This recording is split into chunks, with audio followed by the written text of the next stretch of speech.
What is going on, everybody? What is going on? It is a special edition live stream here on the Torian Rain Reloaded channel.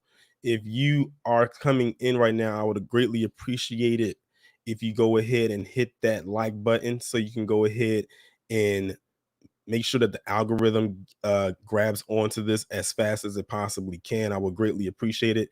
Also, be sure to go ahead and share the stream on your various social media platforms. I would appreciate that as well.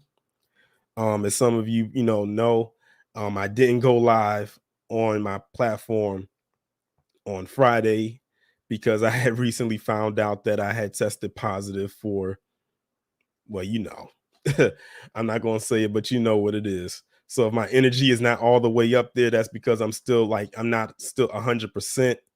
Um, as of yet, I'm probably at about 75. So that's why if my voice sounds the way, that's why it is the way it is. But I still feel good enough to actually have this stream go on today. And I'm glad that I have someone that's going to help assist me when it comes to this topic, because this is one I think that we definitely have to have as a form of discussion, especially if you fit into that mold of being a quote unquote blerd. Um, or not even necessarily just that, but if you like different forms of entertainment or media as well, this is definitely going to be a discussion for you. And this also can be something that you can share with your family or your friends that fall into that same category. But this is definitely going to be a great discussion to have. I actually have the guests right now in the back chat, but I'm, waiting for some more people to come in so we can go ahead and get this thing started the correct way. But let's see, who do we have in here so far? We got Still Rain, Joe Lates, James Hudson, Blacklight Revelations 2. Rob, I actually just I didn't finish that stream that you had, but I saw what you was talking about when it came to Rhode Island and they BSing over there. I'm definitely going to have something to talk about when it comes to that. Dewani, Capricorn Black, Bot Boy, Nate Blast 90. What's going on? James, you said you had Omicron. You was off of your feet for a week. Wow. I don't know what variant I got, but you know, I think as far as the quarantine process for me, I think this is what, day 2, I think, because I tested positive on Friday, even though I think I actually had it since Thursday, but I didn't take a test Thursday. So, yeah. Anyway, my quarantine period, for as far as I know, my last day will be on Wednesday, so I got like 3 more days to go. Let's see who else we got in here.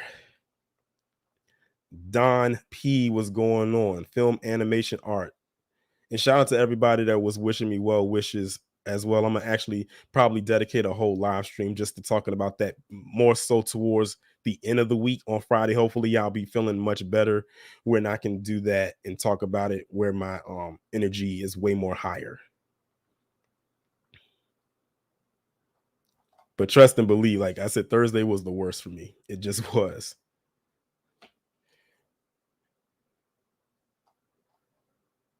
All right, so people are still slow, steadily coming in. That's good. That's good. Make sure y'all hitting that like button. Make sure y'all hitting that share button.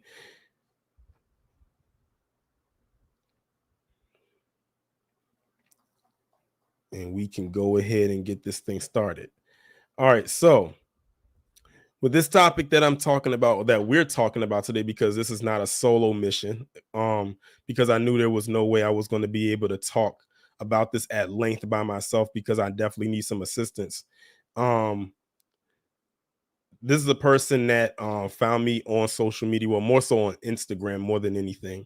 And they followed me, and then I just kind of looked at their page and saw what they were talking about. And I said, they really know their stuff. Like, they really break some stuff down that I didn't even know, some stuff I didn't know. The way that they do character analysis, especially when it comes to comic book characters, more so the black characters, whether the comic book version of them or the adaptation version of them, or choosing or deciding who should be casted in various roles that are coming up, or breaking down where certain things are or why they are, and sometimes why they shouldn't be. This guy really knows his stuff. Like, it blows my mind. how much his knowledge and his range really goes. And I had reached out to him and said, I'm doing this topic about, do Blerds really concept the grasp of white supremacy? And I said, I want you to speak about this, with my audience. And he didn't hesitate to say, yeah, sure, let's do it. And I said that was the right attitude to have. So without further ado, I'm going to bring him up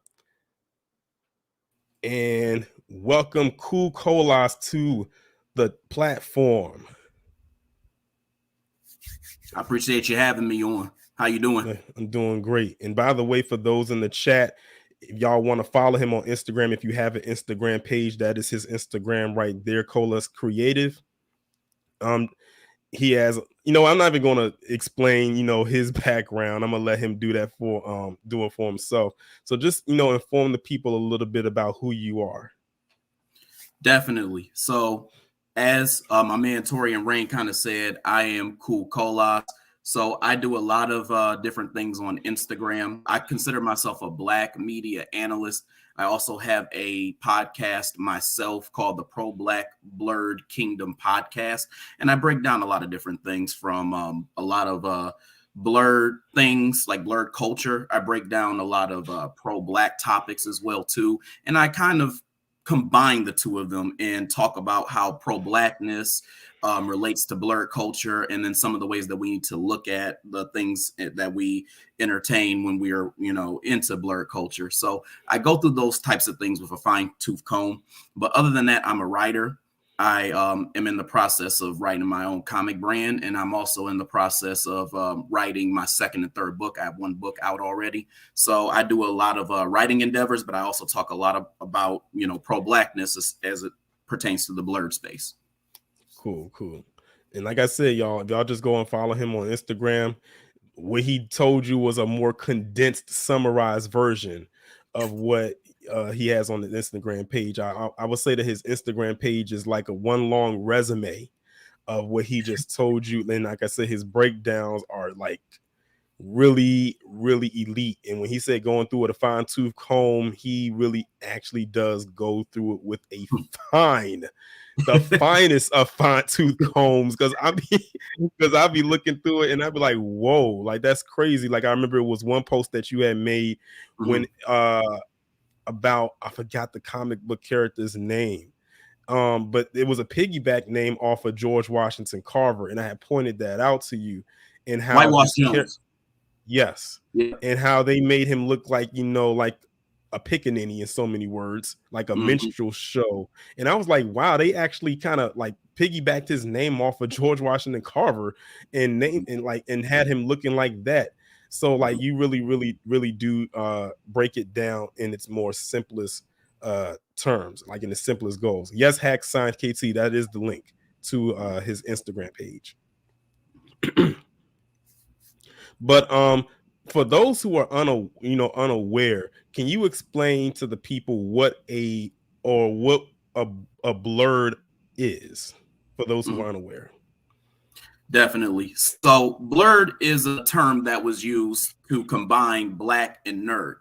When I think of a blerd, I think of an experience that's separate from nerd culture, in the same way that it would be in any other thing that you like, whether it's music, whether it's food, whatever the case is. It's taking like this culture of understanding your Blackness and understanding how you want to see yourself in these nerdy spaces, but also a separation of, from my perspective, what is a white nerd culture that is not necessarily relatable, socially awkward, and there's a lot of corniness in a lot of the jokes and a lot of the things that they, are kind of into. So it's like you're into similar things, but the way that you see it and then the flavor that you add to it is a little bit different.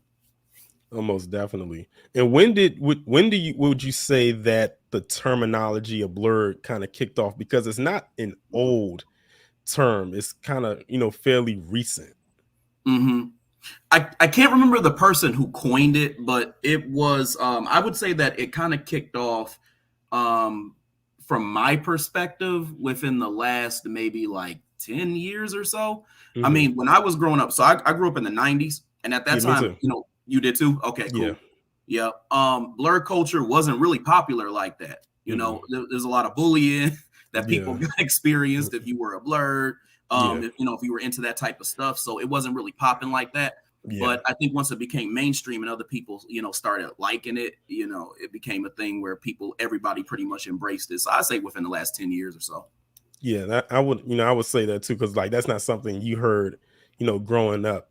When it came to, you know, at that time, if you was just like into, you know, geek culture and stuff like that, they just put you into the box and labeled you as a nerd, so to speak.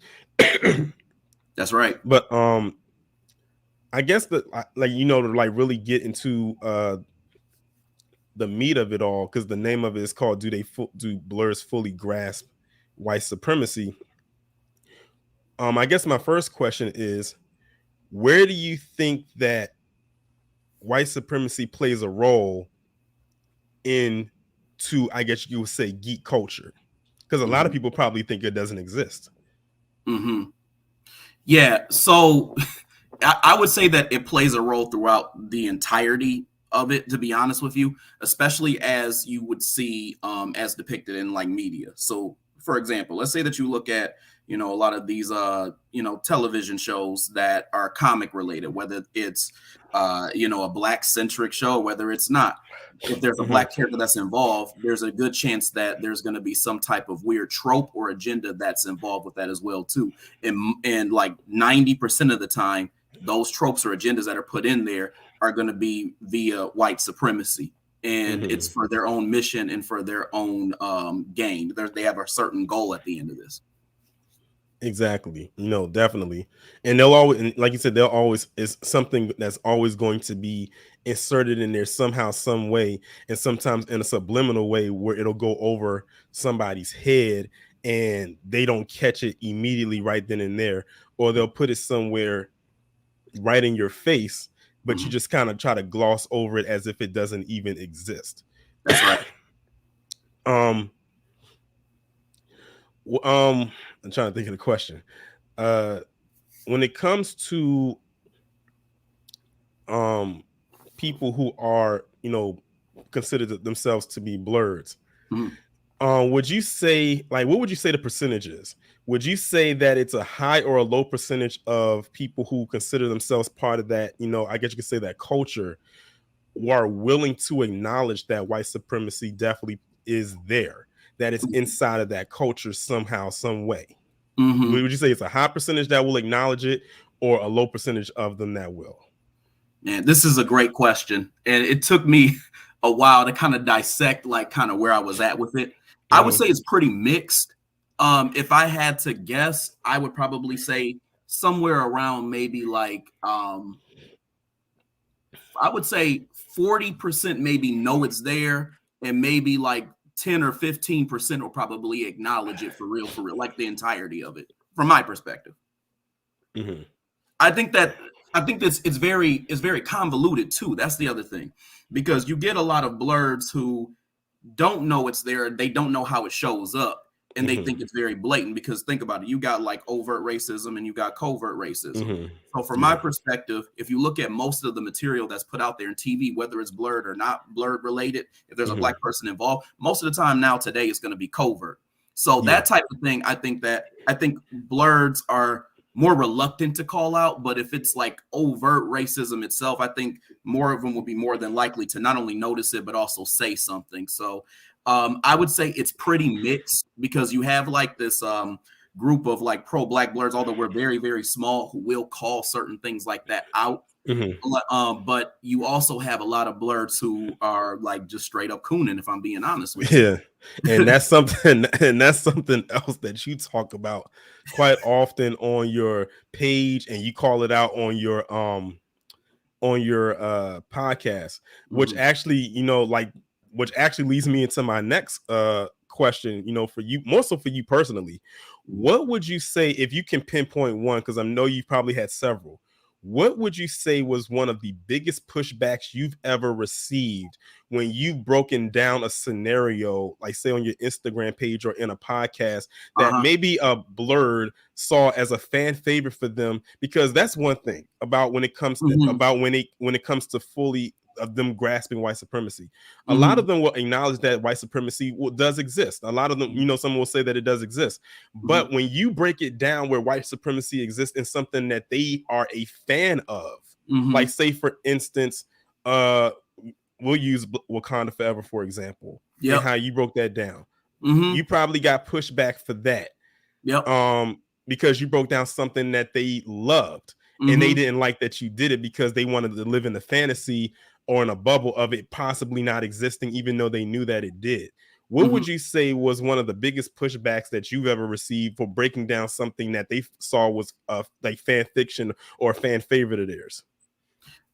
I have two really, really big examples. One is kind of like a concept, and one is literally a good example. The one example that I've seen where it polarized a lot of people as far as like my opinion goes was the Wakanda Forever thing, like you talked about. The reason why I think that was such a big deal is because it presented this image of Black women that were being, and from my perspective, promoted as if they were powerful and strong and all these other things. And I think so many people have been anticipating seeing a new Black Panther movie. They were, cool with whatever they were going to put out. And so a lot of excuses too were being made as to why they made the movie the way that they did. And for me, I kind of looked past all that and I kind of got to the meat of the issue, which in this situation, it was, a lot of people were, kind of polarized on whether or not Chadwick Boseman's character should have been recasted or if he should have been gotten rid of, altogether. And I said, no, there's no reason why you should get rid of the T'Challa character just because Chadwick Boseman died. And so you got so many people who were upset about like just that statement, because I had some people who say, oh, well, you make statements like that, you just don't like when Black women are being portrayed as intelligent. And I said, and my comment to that is, who the hell said that y'all look intelligent? As a matter of fact, it's pretty damn stupid to allow yourself to be used as a pawn to be able to divide the Black community. I think that's actually kind of dumb. And that's not to attack all Black women. That's just to attack that group that was upset. That was kind of my perception. The other side that I see is that people will make excuses and they'll say stuff like, well, somebody would have been mad regardless of what you would have done. And I'm like, no, they did the worst possible thing. There was no reason to kill off that character, and killing off that character spiraled into a lot of other like BS that happened in that movie. So that was one thing I got real big pushback on. I do want to talk about the second thing. The second thing conceptually that I get a lot of pushback on all the time from people on social media is when I talk about there being an LGBT agenda. And I've said this multiple times before. I have no issues with gay people. As a matter of fact, one of my best friends is actually gay. So as a matter of fact, I think that, I can understand why somebody would want to, celebrate being a gay person and whatnot. So I have no issue with it. But my problem was always how white supremacy uses, gayness in the Black community as a way to, first of all, create population control. And the second thing they also try to use it to is to appeal to children because they're the most impressionable. And I've made this very clear that my issue is not with the gay community, like the Black gay community, but it's more so the issue that they're being used in order to be and they're over promoted so that they are made to when children look at them, they kind of like see, these a bunch of figures who are gay, and they in turn want to kind of be like that because they're portraying that in that way. And then in turn, you also don't see a lot of straight Black males who are being portrayed, regularly on TV as well too. It's not even equivalent. If anything, it's just way less. So I think that's an agenda. Oh, without a doubt. That's like how it was for me when we learned about when it came with the Eternals. And when we first learned about it, like with the Fastos character, when we first learned anything about Eternals, the first thing that they wanted to tell us was, oh, it's going to be the first, gay kiss, in the MCU, and it's going to be with this character. And I'm like, we don't know who these characters are. We have no backstory, but the first thing you wanted to lead with was that. And and I said, that's the first thing you want to market with. I said, we don't know what the movie's about. We don't know the plot. We haven't even seen a teaser or a trailer for it yet.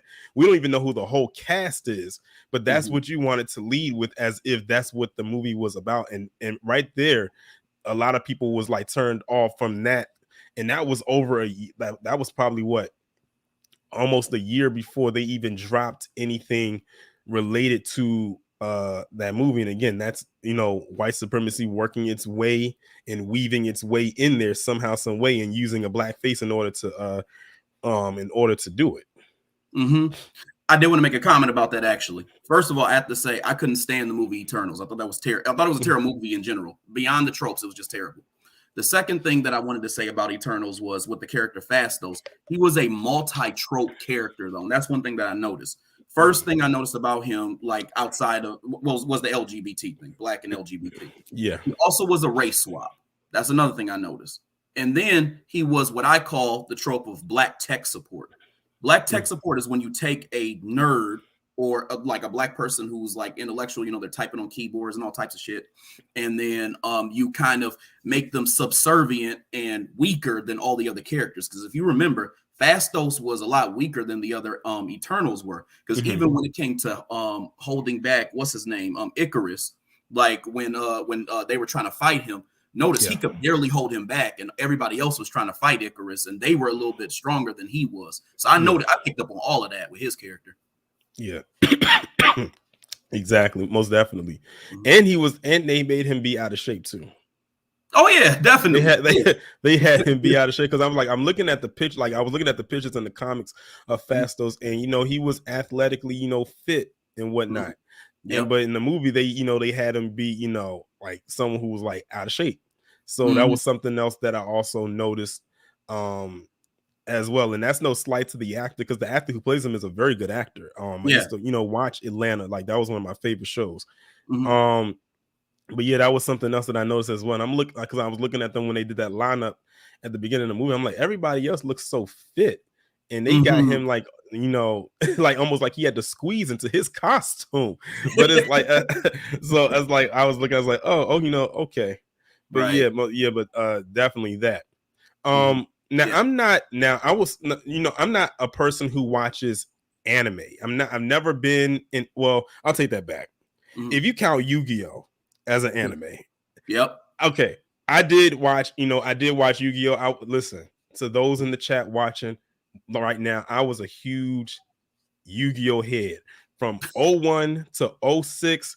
That cartoon, that the cards, the movies had a stranglehold on me for that period. Like that, I was just, you know, so in love with that show, the story, you know, the action, you know, the mystery behind it and everything, the storyline. I loved all of it.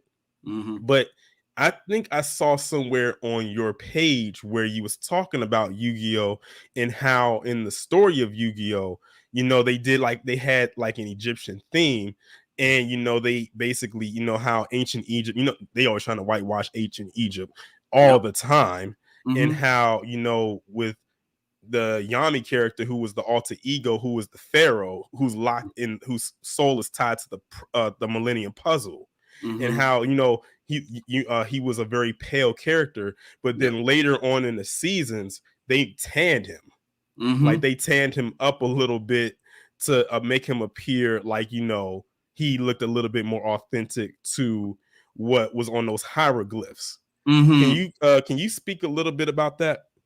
Yeah, most definitely. So I think that when you look at just the concept of like Yu-Gi-Oh, it kind of relates, in my opinion, to what they do in a lot of like Blerd things that we enjoy, like especially in the comics. What they do is they take a lot of like Egyptian gods, Egyptian concepts, and Egyptian related things, and they whitewash them, repackage them, and they send it back to us basically in the form of the things that we see in comics and in anime and whatnot. Now, the reason why I wanted to kind of break it down from that standpoint is, you know, we don't see that. We may see it in something that's Egyptian themed, but we don't realize how that even shows up in things that aren't even Egyptian related. So, for example, if I did a podcast episode about this, if you look at the Superman character, think about all the things that, you know, are related to Kemet and that culture. You know, he has a pyramid basically that's upside down on his chest with like a snake in the middle. You know, and that kind of looks like an S. You know, his name is Kal-El, and that's a Hebrew name. Then you have the fact that there's a god on his planet called Ra or something like that. I think that's how you say it, and that relates to the god of Ra. Yeah. And so you see all of these, different things. Also, and to think about too, like he also to some extent is like, powered by the sun. So if you think about all these types of things, you'll realize like the Black origins that are in, a lot of the stuff that we enjoy. Now, to kind of take this back to the whole Yu-Gi-Oh thing, I mean, the whole concept of the show was based off of themes that were in ancient Kemet. So as you alluded to, the fact that, you had this like pharaoh whose name was Atem. The name Atem was like a Kemet name in the first place. And then even think about another example, Seto Kaiba, his because I was a big Yu-Gi-Oh fan too, just like you. Yeah, I'm not gonna stun. I was a huge Yu-Gi-Oh fan. Listen, I would go back and rewatch that entire series. Like it's a brand new show today. Like it's nothing. I don't know if they I don't know if they put it on Netflix or not. I don't know. I'm not sure about that. I mean, like I've streamed it like just randomly in random places in the past. But But what I was gonna say is I was a big fan too, because I watched from I actually watched like up to like the first 5 series just because I was curious as to what happened. But what I was gonna say though is going back to Seto Kaiba's monster, even if you think about like the Blue Eyes White Dragon, if you think about dragons in an African culture, that's another thing that kind of comes into play. If you think about like there's an African tribe, I can't remember which one it was, but they actually had this belief that their ancestors will be reincarnated in the form of what we think now or today are dragons, but they're really like serpents. So it's interesting how even like, serpentine characters become important into a lot of these types of stories because it was important to a lot of Africans in that culture. So if you just keep digging, even the thing with the Dark Magician, if you think about all these things, you realize how so much of this relates to ancient Kemet. And then I'll even go another step further. Look at season 2 of the first Yu-Gi-Oh series, the character Merrick. Remember how he was like real dark, like he looked like he could have been black. Exactly. They made his hair like long and straight. That was as well as his sister and and the other guy. What was it? I forgot the other guy's name. Odeon. Yeah, exactly. Like they were all dark in look,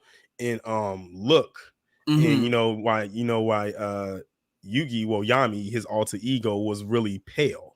And to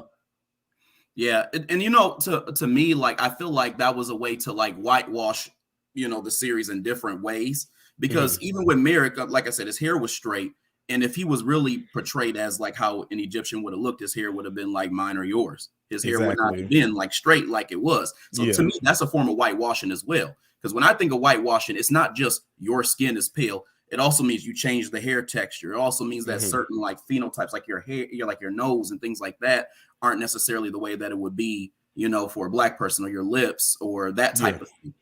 Yeah. And even when Merrick went and became like dark Merrick, like when he became really, really evil, they had him out there looking like Goku. Like they did. Like with the spiky hair going all out here. Like he was out there looking like, Goku for a little bit.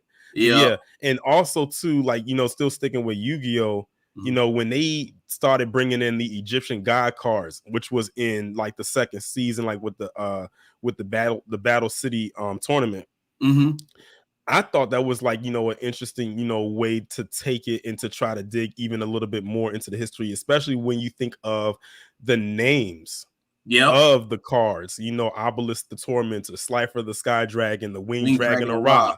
So, so I thought that was, even, more interesting, and even how they were designed was even amazing. Like, seeing that as a kid, that just blew your mind, especially when they would summon them, for the first time. Like that was just something, that was just a sight to behold. I said, oh, they really going in with this. And even, I don't know if you saw the movie. You're talking about the one where the dude who was from, I think it was what's the one guy who used to be friends with them? I can't remember his name, but no, it was Kaiba, but it was the movie where the technical name for it was called the Pyramid of Light, which was named after which was named after the trap card, the Pyramid of Light. And that's when they dealt with what's his name? That he was Anubis. Anubis. Yeah, they had Anubis in there, but Yep. they had Anubis in there looking like a rock star. Yeah, they did. They had him in there looking like a rock. He looked like Tess from WWE. He did. I thought that was like, whoa. I was like, why is he out there looking like a rock star? He had the blonde hair, the ripped body. He sounded like a rock star. I was like, why did they got him looking like that? Yeah, they had him looking like Brawley from DBZ. Exactly. Yeah, I remember that. I wasn't sure what movie you were talking about at first, because there was a very recent one where they did go back to Egyptian culture again, because there was a guy from it was a friend of Yugi's. I can't remember the dude's name. He was in the series, and he was from that tribe, and he thought that the pharaoh had basically I don't know if betrayed it, like their tribe. Oh, I know which one you're talking about. You know what I'm talking about? Yeah, I know exactly which one you're talking about. As a matter of fact, in that movie, like literally focused more so on Yugi, dueling, and the pharaoh didn't show up until like the very, very end. And when he showed up, he didn't say any words. He had no dialogue. He just played like one card and then left. Like that was it. They was like, listen, that's all we have in the time for the budget for you. We paid our little fan service to have the pharaoh show up. Get in, play your card, and go. Like he was literally on screen for like maybe 2 minutes. Like it was very short. So if y'all haven't seen that movie, I know what it's called. I think it's called Dark Dimensions or something. That sounds right. Yeah, because because it's a fairly new movie. It's not even an old movie. It's not even 10 years old. Like it's not. I'm surprised they released it at the time that they did, considering they could have released that as a sequel to the other one. But but most definitely. I guess another question that I have is, going back to the I guess you could say the race swapping thing is, a lot of people, get upset with the race swapping thing, but we all know that when it comes to race swapping or whitewashing, we know who the originators are of it. But why do you feel that a lot of Blerds seem to lean into what I guess you could say the white nerd community feels is, and I hate that they bastardized this word, and someone wrote it in the chat, but I'm gonna lean into that. They've leaned into the overusage and bastardizing of the word woke. Now we know where the word woke, I can tell by your reaction. you like, oh God. We know, listen, we as Black people, we know where that word started from. We are the ones that came up with that word.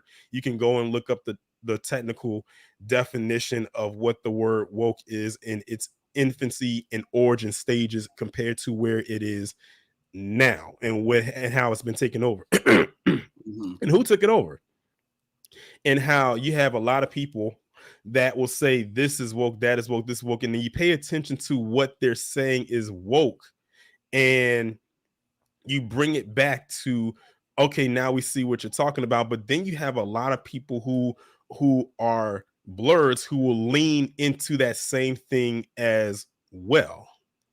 So what do you say when it comes to that?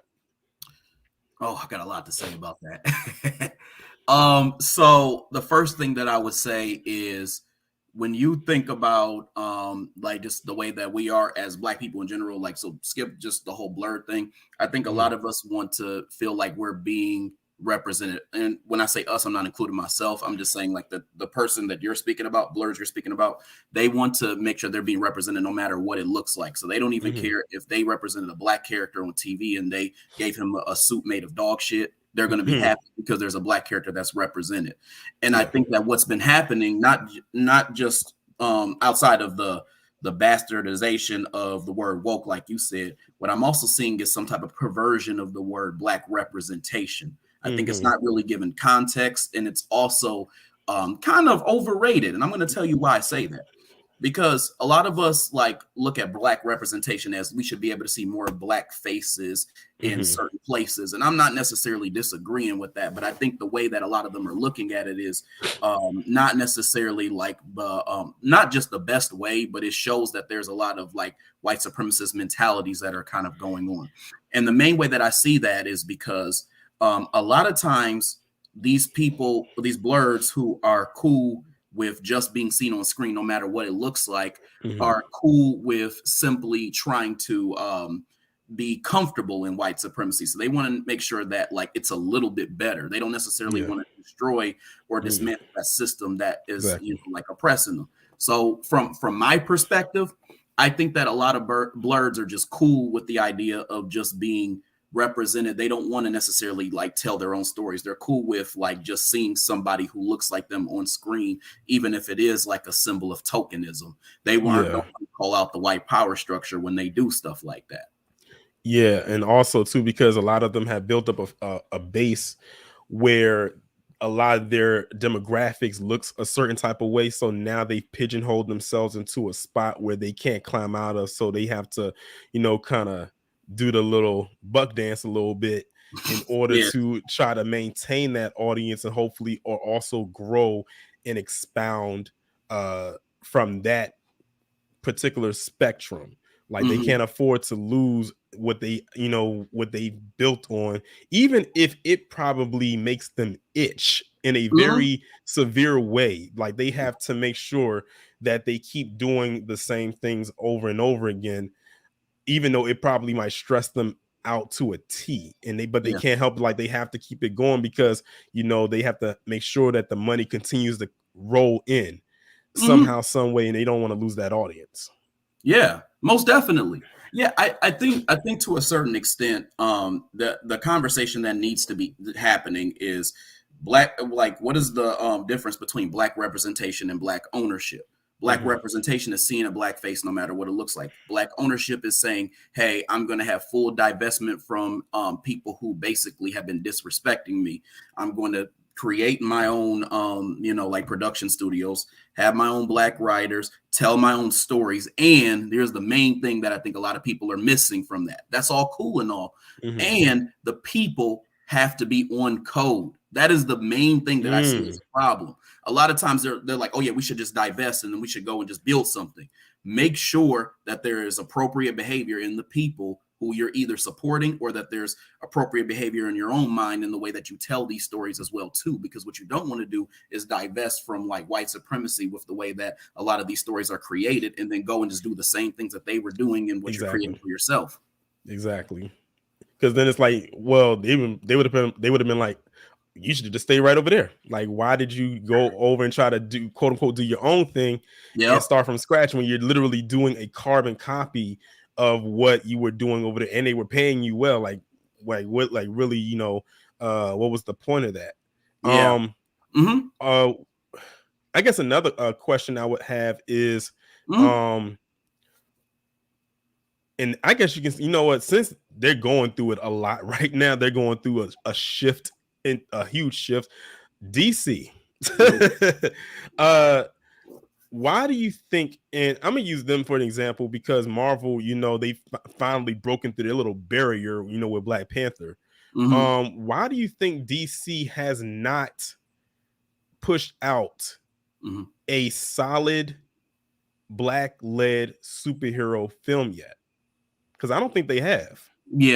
I don't think they have yet, even in their older slate before what we have right now. I don't think they've really put out a major led black, you know, comic book hero. Because think about how many people have been asking for Jon Stewart for so many years. People have been asking for Icon for so many years. Static for just as long. You know, and so many people even threw Vixen in there, you know, for the women. Right. So it's like, you know, they have not done that yet. The closest we've gotten was Black Lightning, but his was a show. Right.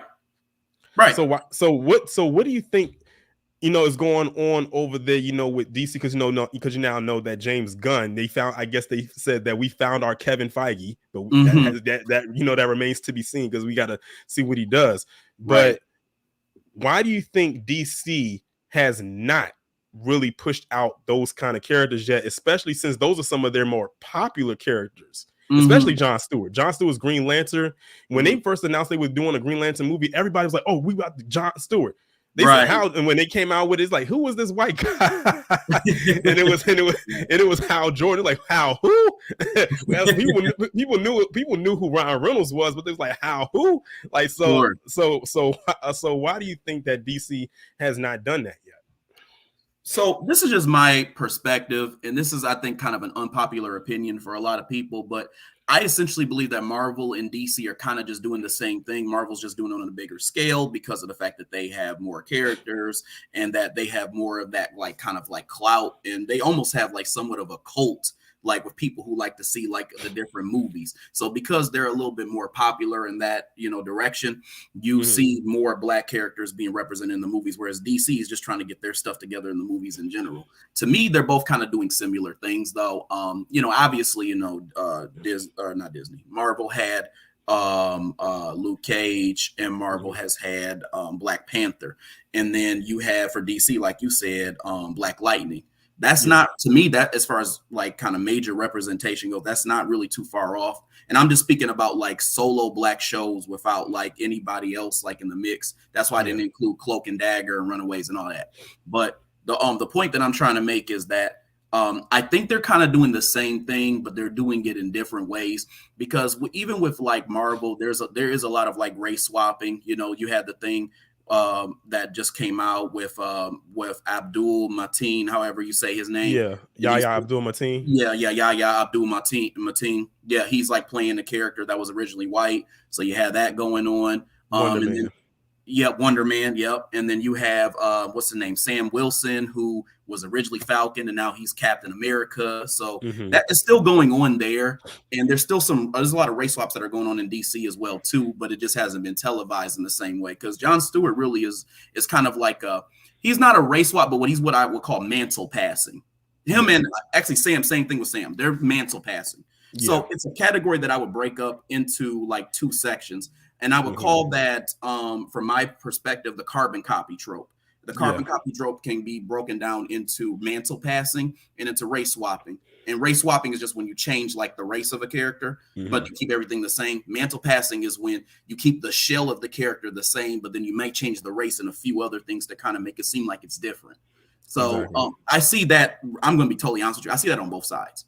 But I think that like with DC, because they're just not like really popping like that with the movies, it just appears like it's not happening as like frequently, or it is happening frequently, I guess, not less representation, I guess is what I mean. Yeah, most definitely.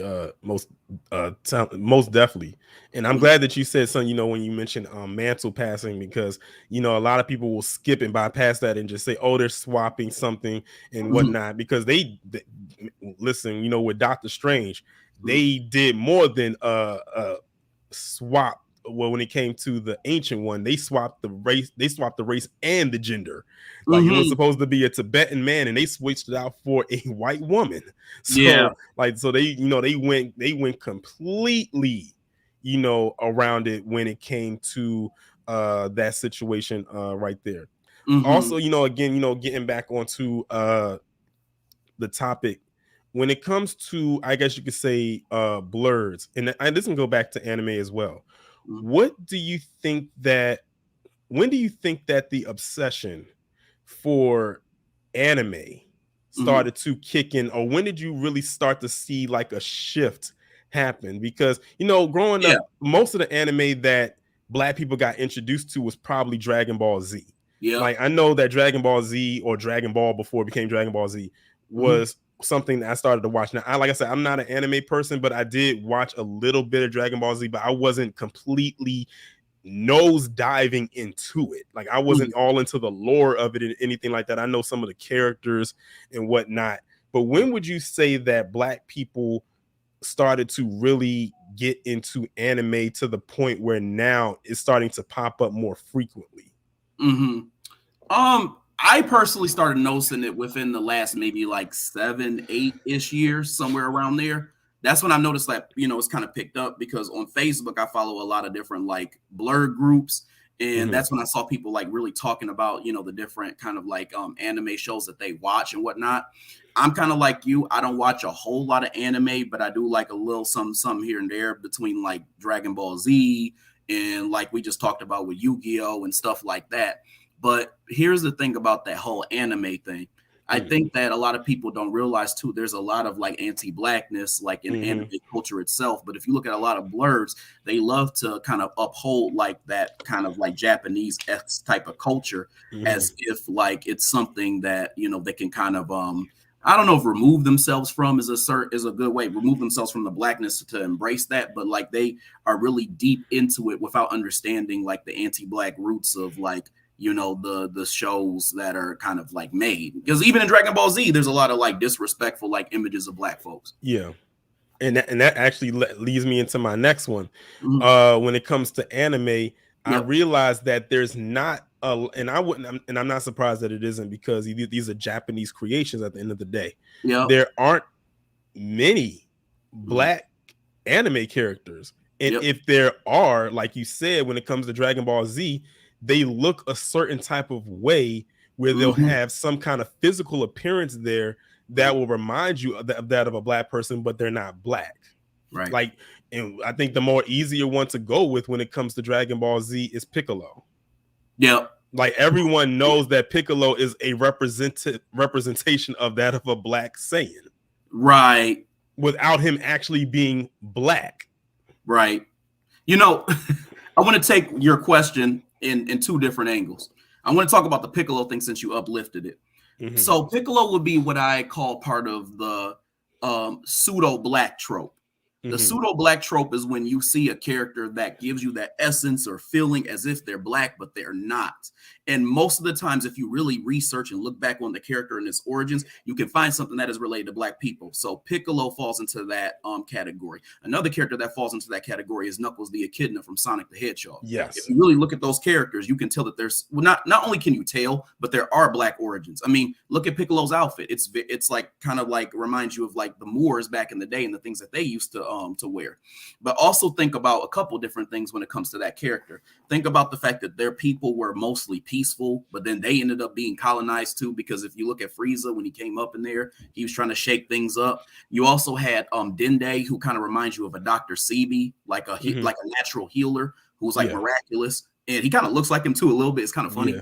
And then like even look at the character Pycon, who is not even a Namekian, but like in Dragon Ball Z, there's a character named Pycon after the Cell Saga, and Goku basically met him in heaven. And they had this like tournament where they actually fought. And Pycon had like kind of like a similar kind of swagger to Piccolo. You know, he had the kind of Moorish looking garb. He had the same kind of attitude, style, and that type of thing. And even in the anime, Goku at some point says, do you know somebody, you know my friend named Piccolo? And he said, Piccolo? And then he was like, yeah, he said, you guys would get along great if you guys met. That was interesting that he pointed that out, because he made it clear that they were so similar to each other. Anybody could visibly see that they are very similar. And he too also has that same essence, even without him being a Namekian. The other thing I wanted to point out, this is my second point here, is when it comes to anime characters, I agree with you that there's not a lot of black representation there, and why would there be? But I did want to highlight one character, and I've highlighted this in a couple different lives I've done on Instagram. There's a character in the second Yu-Gi-Oh series, Yu-Gi-Oh GX, and this character's name is Axel Brody. And I don't know how people didn't catch on to this character, but he's probably the most like well done black character I've ever seen. And I don't know if that was on accident, but I paid attention to this character because I was like, whoa, this dude's kind of dope. So, and let me, I don't know if you saw it, but let me kind of elaborate on. In season 3 of GX, of Yu-Gi-Oh! GX, the second series, Axel Brody he's a black man, or black boy, I guess, because he's a student. He was like a younger student. He was masculine, you know, he had like a black look, like his actual like facial features and everything were black. Even his vernacular was black without it being offensively, like offensive ebonics, you know, that type of thing. And so if you look at this character, he was actually super competent, because this dude he was like a dope duelist. He actually was the best duelist at his school. He also was able to beat the main character, which was Jaden. And Jaden is kind of like your Yugi for that series. And so in two instances, this is how he kind of beat him without beating him. The first instance was when they first had a duel, him and Jaden. technically Axel won the duel, but he threw it because his teacher told him to, because he had a different plan in mind. But what happened was he lost the duel. Then later they went back and did a flashback, and they showed that Axel had the card that would have beat Jaden and wiped his life points out. But he didn't end up doing it because he threw it on purpose. The second time, Jaden actually had this heel turn, and he ended up becoming like a villain. And although he was the main character, and nobody could take him down because he was so powerful. Then Axel fought him, and he actually they actually fought to a draw, and he was able to knock like the evil out of Jaden. So when I saw this, I was like, dang, they just made this brother competent. That's interesting. And I'm like, how did nobody like see this? So he's like the only character that I've seen where I was like, I feel like he's accidentally dope. Mm-hmm. And I'm gonna be honest, like I think I did watch the second series of Yu-Gi-Oh, but only the first season, so I fell off. So I would have missed this storyline. But for those of you who are unaware, this is the character that he was talking about. That dual disc is fire. It is fire. Let me just say that it doesn't look like the traditional dual disc. Mm-hmm. This thing looks like a machine. Yeah, it looks like a bionic arm. I was gonna say I gotta elaborate on that too. It's actually like he can actually use it like a gun. It looked like it. Like I said, it looks like it serves multiple purposes. Yeah, it does. And the other thing too is he was actually very intelligent as well too, because he ended up being like able to kind of manipulate different like tech systems and all this other stuff. So he was actually smart without being like reduced to being the subservient character. Mm-hmm. So yeah, his whole swagger was dope though. Yeah, like that disc was, man, that thing was pretty, teched out. Like that would intimidate me if I was just like, going to see that, play itself out on screen. I'm like, what is this? Yep. Yeah. His monsters were dope too. I'm gonna have to go back and watch that just to see, what his storyline is really all about, especially since you really speak of him in very, very high regard. And especially since that's something we don't really see like that with Black characters. It's very rare that you get Black characters on television or in the movies that have a good redemption arc. A lot of times they pretty much play them as one note type of characters, and that's just all they're going to be. Like it's almost like they have no room for growth to expand or grow. That it's like they just want them to be this one note flat line type of person. I don't like that. I like characters that I can see have a character growth or an arc to go along with the story, whether they're a leading character, especially if they're a leading character. Like if you're a leading character, you're supposed to move and grow from that. Yeah. But especially if you are a supporting character, definitely for sure. Yeah, most definitely. I agree. But yeah, I guess another question that I had when it comes to Blerds and white supremacy, especially is I guess you could say the creative process that a lot of Blerds feel that they should have, or how far that they think they should be able to go when it comes to the creative areas or aspects of their creativity, whether it's comics or shows or movies.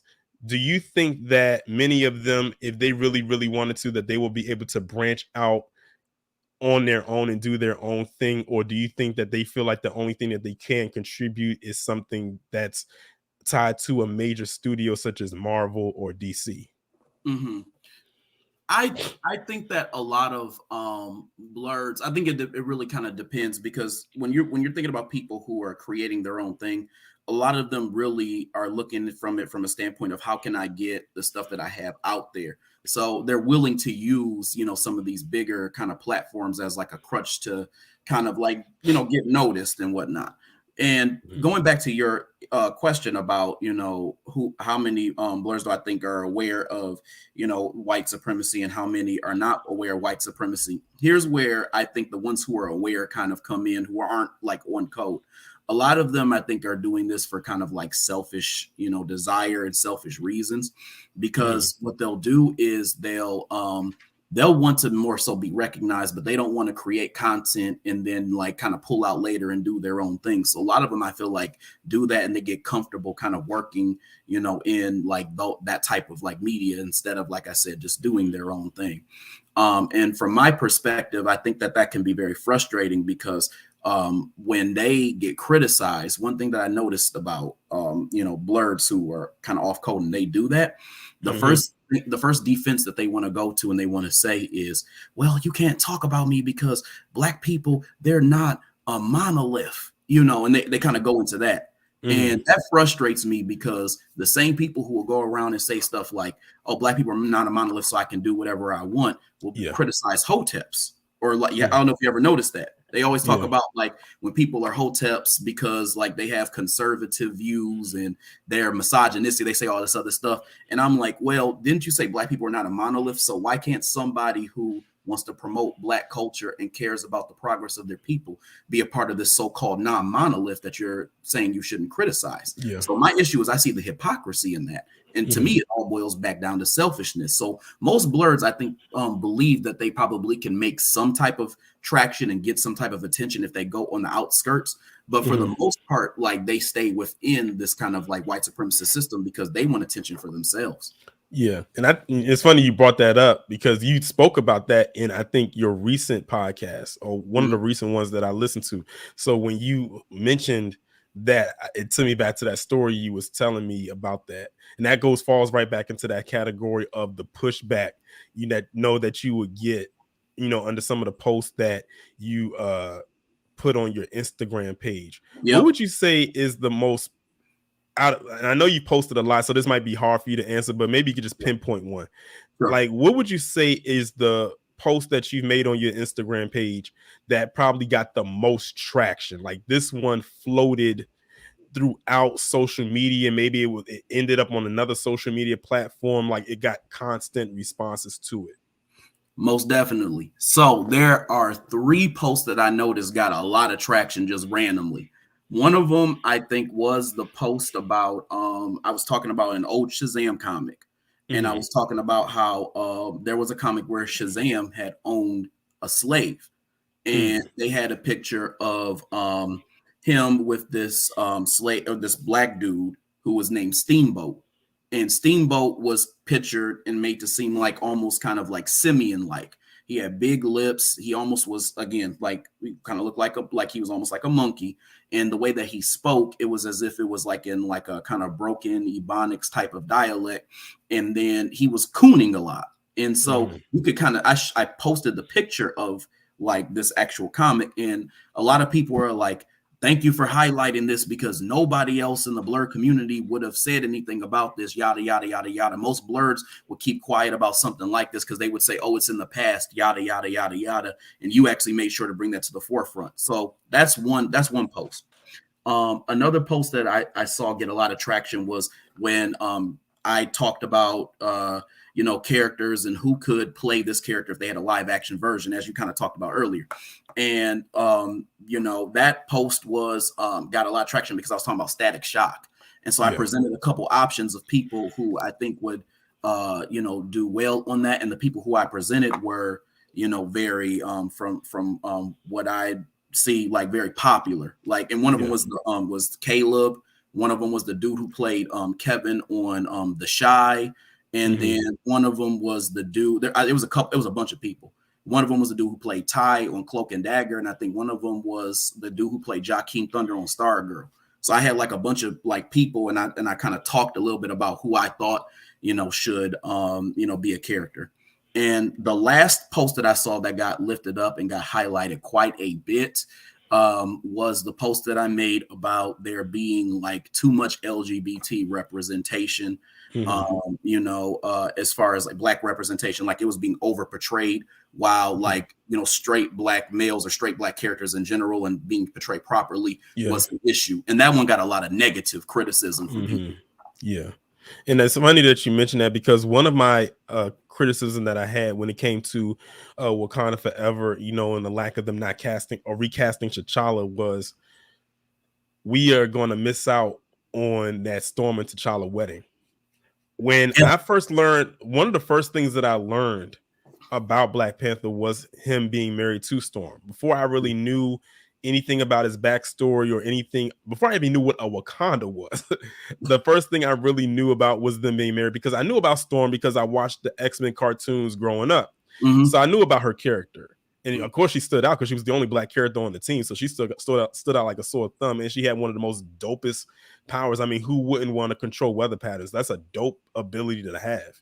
Right. And when I learned that in the comics that they were married, I was like, wow, I would love to see that translated on screen. And then when I found out that they were going to bring Black Panther into the MCU, the first thing that came into my mind before I even knew who they cast, this is before I even knew Chadwick Boseman was going to play that role.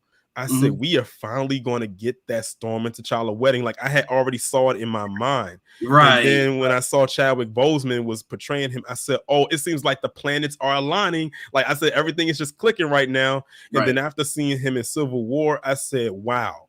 And I remember after seeing Civil War, a good chunk of the people that came out of the theater said, when's that Black Panther movie coming out? That's all people kept asking. A lot of people was asking that before asking when is the Spider-Man movie coming, because we already had seen so many Spider-Man movies. Right. So we already seen so many Spider-Man movies, but we hadn't seen a Black Panther movie. So everyone kept asking, when is that Black Panther movie coming out? Like that literally, like you could go online and literally see. If you just typed in Black Panther into Twitter, that's all people kept talking about. When is that Black Panther movie coming out? Then they dropped that first teaser the following year, and the internet went crazy. And then the movie came out that following year, and we saw what it did. And then unfortunately, unbeknownst to us, 2 years later, we lost Chadwick Boseman. And then my first thought in my mind was like, oh damn, we're not going to get that wedding. Yeah. So it's like everything that I had envisioned in my mind just kind of like just fell. And then it would have killed two birds with one stone, because we could have had the first superhero Black wedding on screen. Right. Yeah.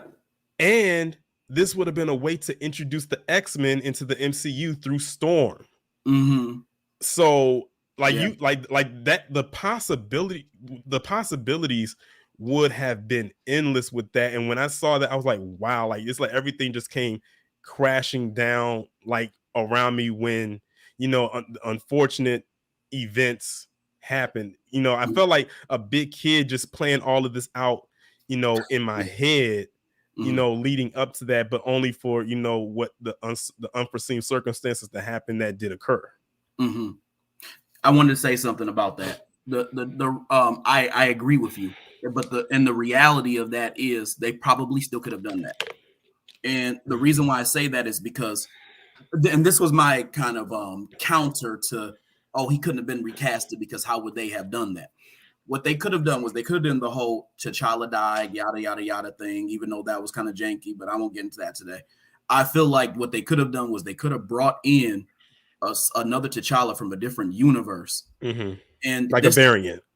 Exactly. And to me, I feel like this would have already been different, because what they chose to do in Black Panther, the first one, is they chose to put him with the Nakia character. And anybody who knows in the comics, Nakia was like this crazy stalker who sometimes wanted to kill him, sometimes was in love with him. But like they put her as a love interest, like a sane love interest for him. And there was a good chance that they were going to continue that. So in my mind, I'm like, okay, they may not do the Storm thing unless they break them up.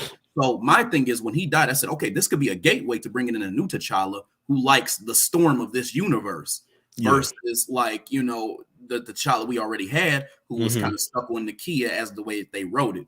So to me, I felt that they could have wrote in a new T'Challa, and they could have done this thing where Shuri was like, saying stuff like, well, you're not my brother. She was saying stuff like that, like getting upset because like, he's trying to act like the old T'Challa and be in his place. And they could have later, like you said, brought in the X-Men. And then that T'Challa could have fell in love with Storm, and we could have still had that story play out. Because to me, that was a very important story from the comics. And I get it. I get it. The 616 T'Challa was the one who was kind of doing his thing with Storm. But what I did not like from that was it resulted in T'Challa having a legacy of being a baby daddy. And I said that before. I don't like the idea that he had a kid who is, in my opinion, that was a token gesture. And they made a character who wasn't even really a character for real in the comics. They had like him and Storm, they had a kid named Anzari. They didn't have a kid named Toussaint. I'm like, this is stupid. Right. And that's what I had said too, when I was like, that was a fan service thing. because they knew how many people were saying, you know, recast T'Challa and everything like that. And it was like, oh, okay. But I had a theory about how the third Black Panther movie was going to be. And I said, if they could execute this flawlessly for a solo movie, it could be up there with an Avengers level movie. Yeah. And I paid attention to different things that was happening in the movie outside of just Wakanda versus Talokan. I was thinking about how more so when Ross was talking to Valentina, because, you know, she's the head of CIA now, and we know what she's about to do with the Thunderbolts. So I'm thinking to myself saying, my guess is that the third Black Panther movie is going to focus on different government agencies trying to attack Wakanda for its resources. Like they're going to try to infiltrate Wakanda with everything that they have. It's literally going to be a war for Wakanda's, you know, vibranium and their resources and everything like that, because they feel like they're being too stubborn. And you know how Namor was saying at the end that she's powerful, you know, as a Black Panther, she's powerful, but she really doesn't have any allies like that. She's really alone. So something's going to happen. I don't know what it's going to be, but something's going to happen. And she's going to have no choice but to come to us for help.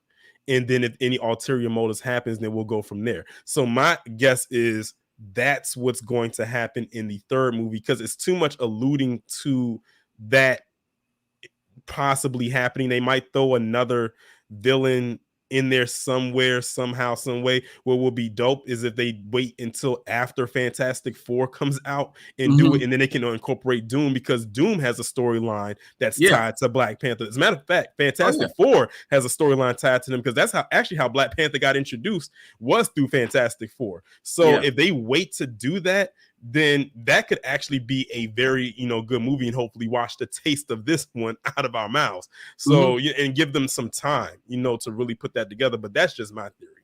Sure.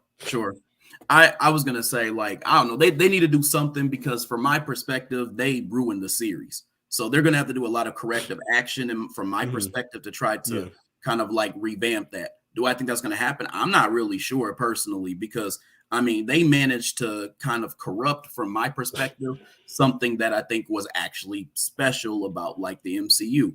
Now, whether that was accidentally or whether that was purposefully, you know, it's you know, neither here nor there. But I think that it would take a lot to kind of correct everything that they screwed up from this past movie. Because to me, I'm looking back at the first movie and I say, you know, that movie, if I had a rating, I probably would have said it was about a 9.5 out of 10.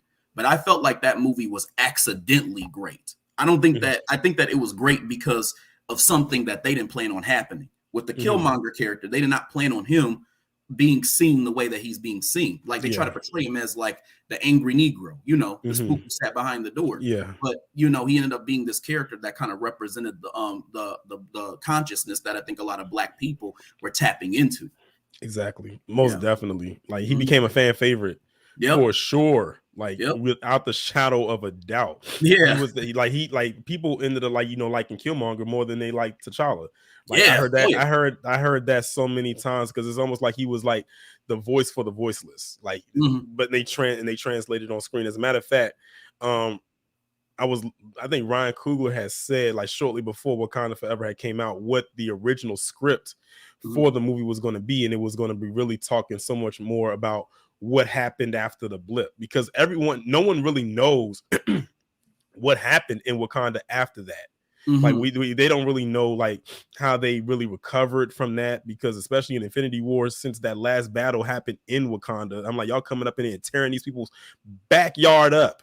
Want to bring all these creatures in here, but you know you never really knew what happened after that. So I think that's what the original script was going to be. Well, at least a part of it, and probably whatever else was going to take place. But then they had to, of course, you know, with what happened, scrap it and go with a whole nother direction. Sure. No doubt. Also, you know, going, you know, I guess you could say going back to DC, what do you think happened with Black Adam? So I'm going to be honest with you. I actually did not mind that movie. I didn't either. Like I did a review on it and I said that I liked it. Like I said that was one of DC's, you know, ups you know, Yeah. or hits, or should I say hits? I should say, because they have a lot of misses, but that was one of their hits. I agree, 100%. I'm going to be honest with you. It's kind of like this is going to be kind of you might understand this reference, but remember in rap music. Remember when Young Dro had that song "Fuck That Bitch." I don't know if you remember that song, but to me that was kind of like a comeback for him. Or another example would be like Chris Brown when he had that "In My Zone" album. That was like a comeback. You know, it kind of felt like a revamp of somebody whose career felt like, you know, kind of died. Now, where they ended up later, that's neither here nor there, but I'm just saying it felt like a comeback. DC, I felt like did exactly that. Yeah. I feel like that was like DC's like, in my opinion, like "In My Zone," or like, you know, that's one song by Young Dro. That was like their thing of, well, with movies, they were, you know, tanking, to be honest with you. And then like when Black Adam came out, I felt like it was kind of like a come up. I felt like, you know, even if you look at the black characters, they were actually portrayed in a decent way. Like, yes. I'll give shout out to Hawkman. Yeah. Listen, Hawkman, like people tried to clown Aldous Hodge because going back to, because, you know, Hawkman, you know, on page was a white man. And then you have Aldous Hodge, you know, who was, you know, clearly, you know, a black man, you know, portraying this character. You know, some people had some, you know, issues with that, but many people will say that Hawkman was one of the best parts of the movie. Yeah, I thought he was pretty cool. I actually, you know, I was gonna say with the black characters, I thought that they were portrayed pretty well, and I thought the actors who played out these different characters did a good job of like what they did. Like, so for example, one character that I really liked was Cyclone. And the reason why I want to kind of center on her character is because usually when they have like these female characters, they make them, like, if they're black, they make them strong and strong and powerful, and like they don't need a man. Like they do the whole feminist thing with them. Yeah. And she was still feminine, and they did not put her with like the Atom Smasher character, which I was afraid that they were going to do that. Yeah. And they still made her powerful. And I'm like, that's how you write a black character who's female. That is exactly how you. All she needed was a black male love interest, and we would have been set. So when I saw that, I was like, "This is great." And it's crazy, you know. It's interesting because you hit on something that I was just talking about when it came to her characters, that they still managed to make her still be feminine. Like they didn't make her be this, like, you know, this brolicky, overexertive, you know, the stereotypical black female character. And, you know, she just did what she did. And I thought what was dope is even, you know, when she was using her abilities and her powers, that whenever she came out of her powers, she literally looked even more feminine than when she went into it. Yeah. So it's like, because the thing is, like, when we first saw her, like when she like swirls out of the jet, you know, she has her hair up, but when she comes out of it, her hair is out in its natural state, like a big red curly hair. Yep. Yeah. So yeah, and also too, like I said, with Hawkman, definitely one of the, you know, best parts of the movie. I like the dynamic that he had, you know, with Atom Smasher, also the dynamic that he had with Black Adam. And it's crazy how many times they had them fighting throughout the movie. Like it was almost like watching two siblings fight. Like that part when they were fighting and Dr. Fate was just sitting there just letting them fight. He's like, don't try to stop it, just let them get it out, just let them fight. Yep.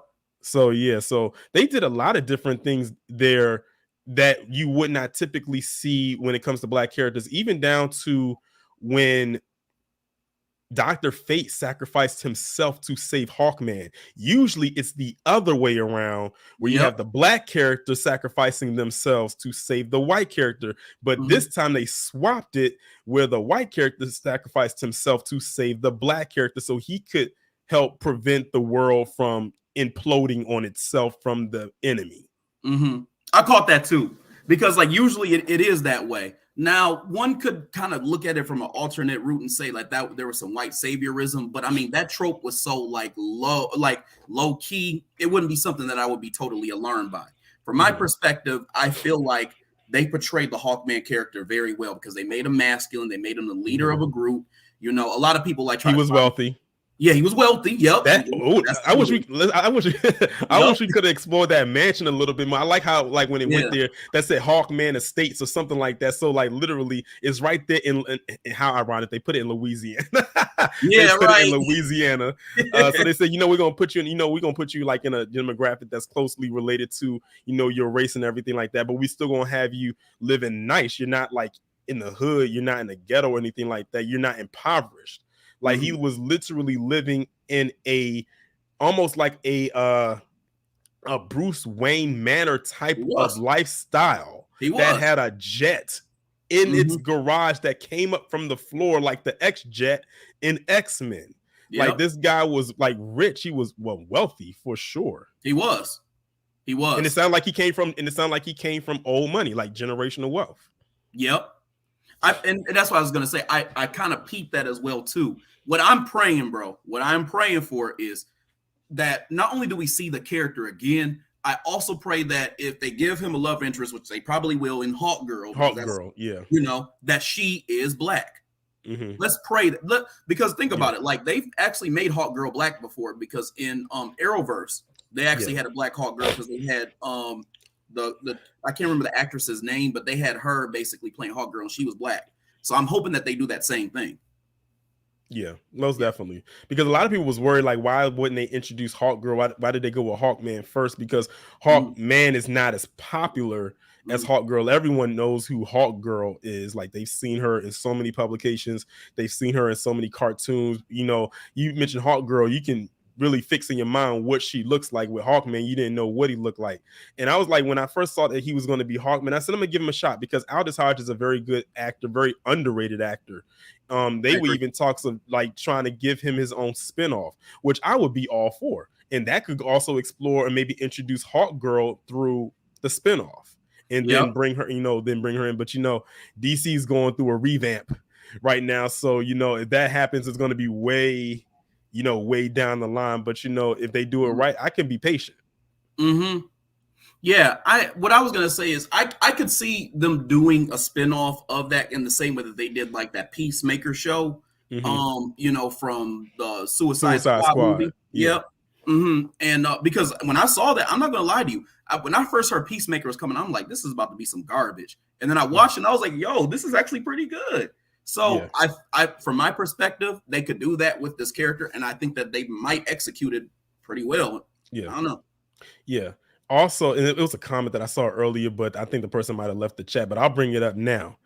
So I don't know if you picked up on this, and this is more so now for Marvel. Okay. Have you noticed, well, more so with the MCU, that their next two movies, which is Ant-Man and the Wasp: Quantumania and Guardians of the Galaxy Volume 3, do you notice that both villains are black men? You know what? I didn't know that about Guardians of the Galaxy, but I did know that about Ant-Man. Yes. So as we all know, Jonathan Majors, who is just like dominating everything he touches right now, is going to be playing Kang the Conqueror. As we know, we got introduced to him as He Who Remains, one of the Kang variants in Loki season 1 on the finale of that. And everybody went crazy. Like, I was on YouTube and looking at, I like to look at react to different things. Yeah. And I remember watching that episode early in the morning, and when that elevator door opened, I literally almost like I almost did like one of them high girl squeals when they screaming really loud when I saw that, because I didn't know they was actually going to show him. And then I was like looking at different reactors, like they literally put a compilation together of all different type of reactors reacting just to that one moment, and everybody had that same collective response of like, oh my God, I can't believe they did it. They actually showed him. So we all know that Kang the Conqueror is going to be, the main antagonist in Ant-Man and the Wasp: Quantumania. And people was kind of like, wow, that's a very interesting way to introduce him and putting him in an Ant-Man movie. I said, this must be going to be very serious in tone, because Ant-Man has always been a comedic type of character. So they're shifting the tone a little bit. Yep.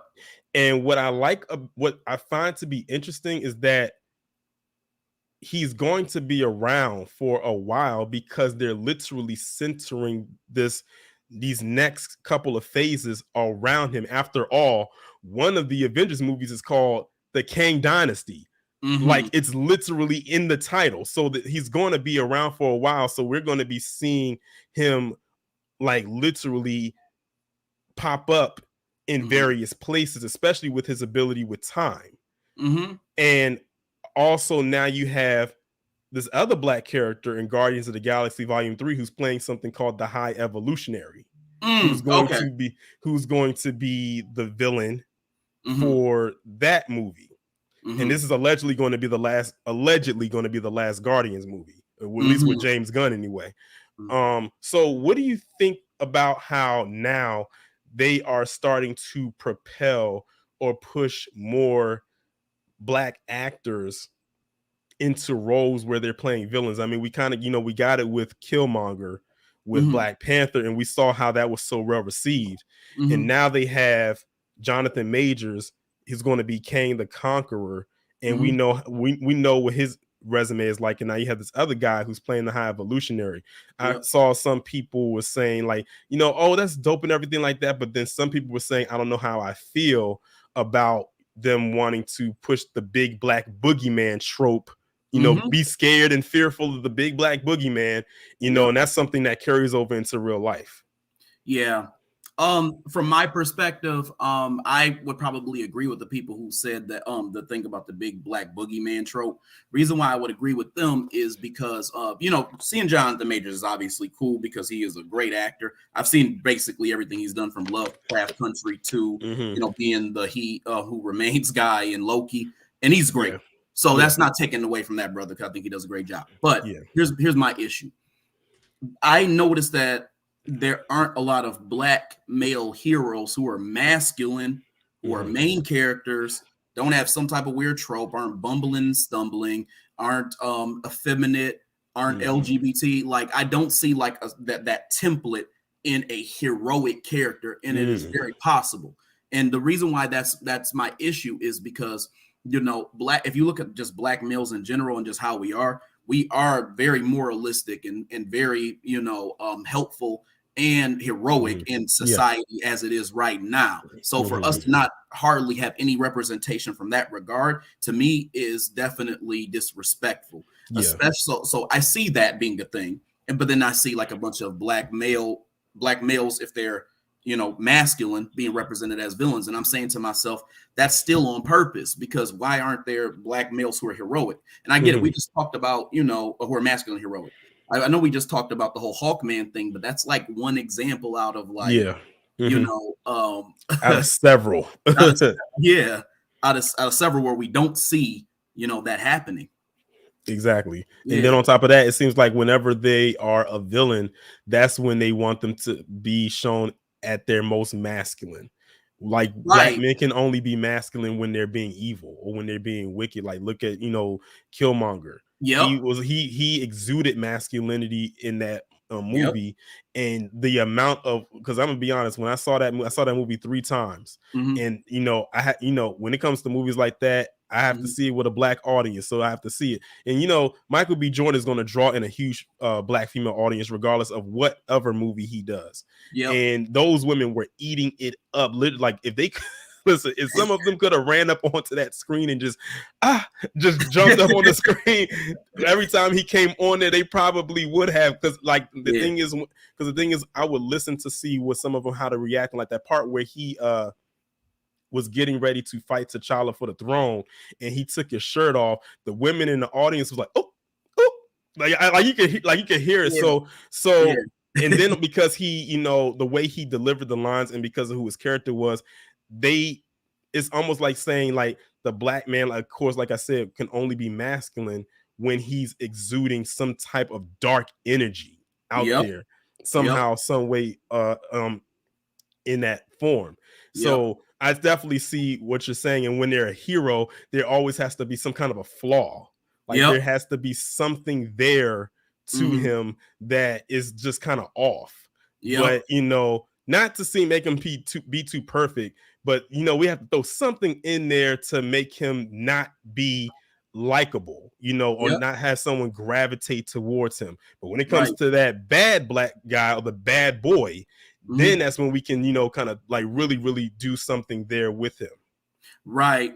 Yeah, and and to a certain extent, it kind of leans on this thing that I call like the angry Negro trope, or the angry black man trope.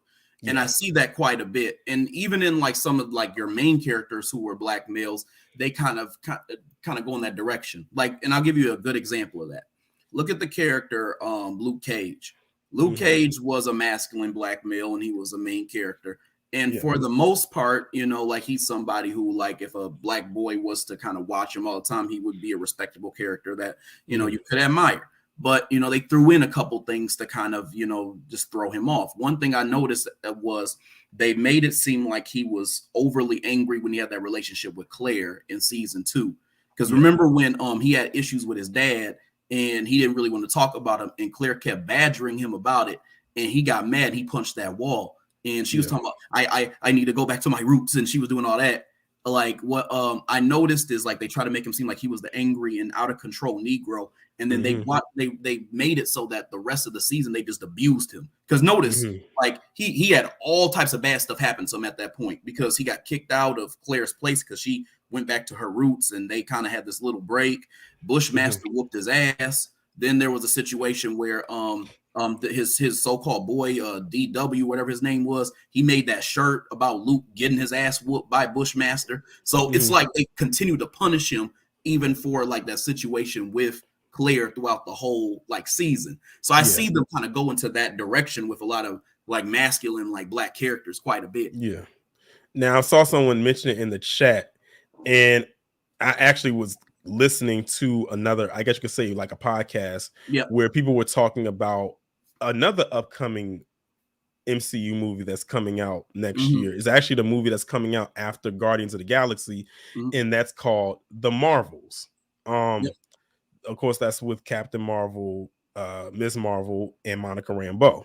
Yep. And I'm gonna be honest, the only ones I'm looking forward to is Monica Rambeau. Everybody I ask, when they ask about that, when they say like out of the three, who you looking forward to, Monica Rambeau. I think for the most part, most of the people who are black are really looking forward to her, especially since for those who watched the WandaVision, that's how she got her introduction. And I don't know what they're going to do with her power set, because my God, her power set is ridiculously OP. It's crazy. Let me get to the super chat right quick. Shout out to Cyberdyne 100 for the super chat. So every time you broadcast, we learn things B1. I appreciate it. But yeah, she's extremely like very OP, and they did perfect casting, get a Tiana Paris to portray her. And definitely shout out to her, because I remember when they was promoting it, when they did D23, and she came out on the stage with her, Brie Larson, and the other young girl who plays Miss Marvel. I said, I noticed her belly was kind of out there. I was like, is she pregnant? Because I didn't know she was pregnant. And then I looked on her page, and she was indeed pregnant. And and the same day I found out she's pregnant, I found out she was married to a black man. I was like, so nice. So it's like, and this is a black man that's not in the industry, so this is like just a regular black man. So and I think that's probably perfect. So people were mentioning that, for those who don't know, Monica Rambeau had a relationship with another Marvel, a Blue Marvel, who is probably another OP character. Like when I say OP, I mean capital O, capital P. So Adam Brashear, very, very powerful. He's basically like Marvel's version of Superman. Let me get to this other super chat. Shout out to you, Joseph Washington, for the super sticker. So my question is, do you think that Blue Marvel could make an appearance in this movie, whether in the movie or in a post-credit scene? I think it's very possible. I think it would be interesting if they did do that, because I did kind of peep that Monica Rambeau character, and I was wondering, like, if they did give her a love interest, who they would put her with. And I think that Blue Marvel would be a good way to kind of like segue that. So I'm going to go ahead and say, yeah, I do think that is a possibility. However, if it doesn't happen, I think they're going to probably put her with Sam. And the reason why I think that is because in the comics, Monica Rambeau does have a relationship. I'm sorry. I'm getting her mixed up with Misty. Never mind. I don't think they're going to play Misty. I got her mixed up with Misty, so I scratch what I just said. Yeah, my answer is yes. Let me pull this picture up so people can get an idea of that, because I said if we can't get T'Challa and Storm, this would be the next best option. Mm-hmm. Yep.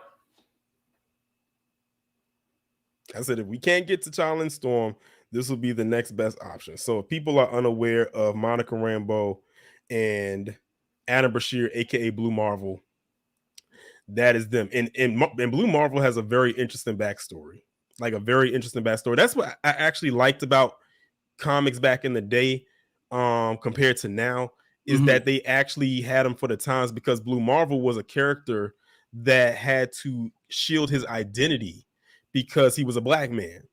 And he could not have his face exposed. He wasn't like Superman or Batman, where he had like the lower half of the cowl exposed, where you could see that by his mouth and his face that he was a white man.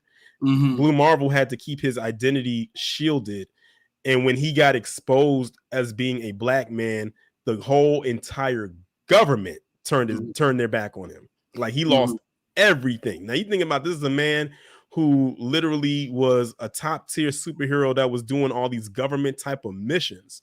And the government, the minute that they found out he was a black man, they turned their back on him and was done with him. And then he had to like kind of reemerge himself and rebuild himself to the point where he was working for himself and independent of himself, you know, to do his own thing.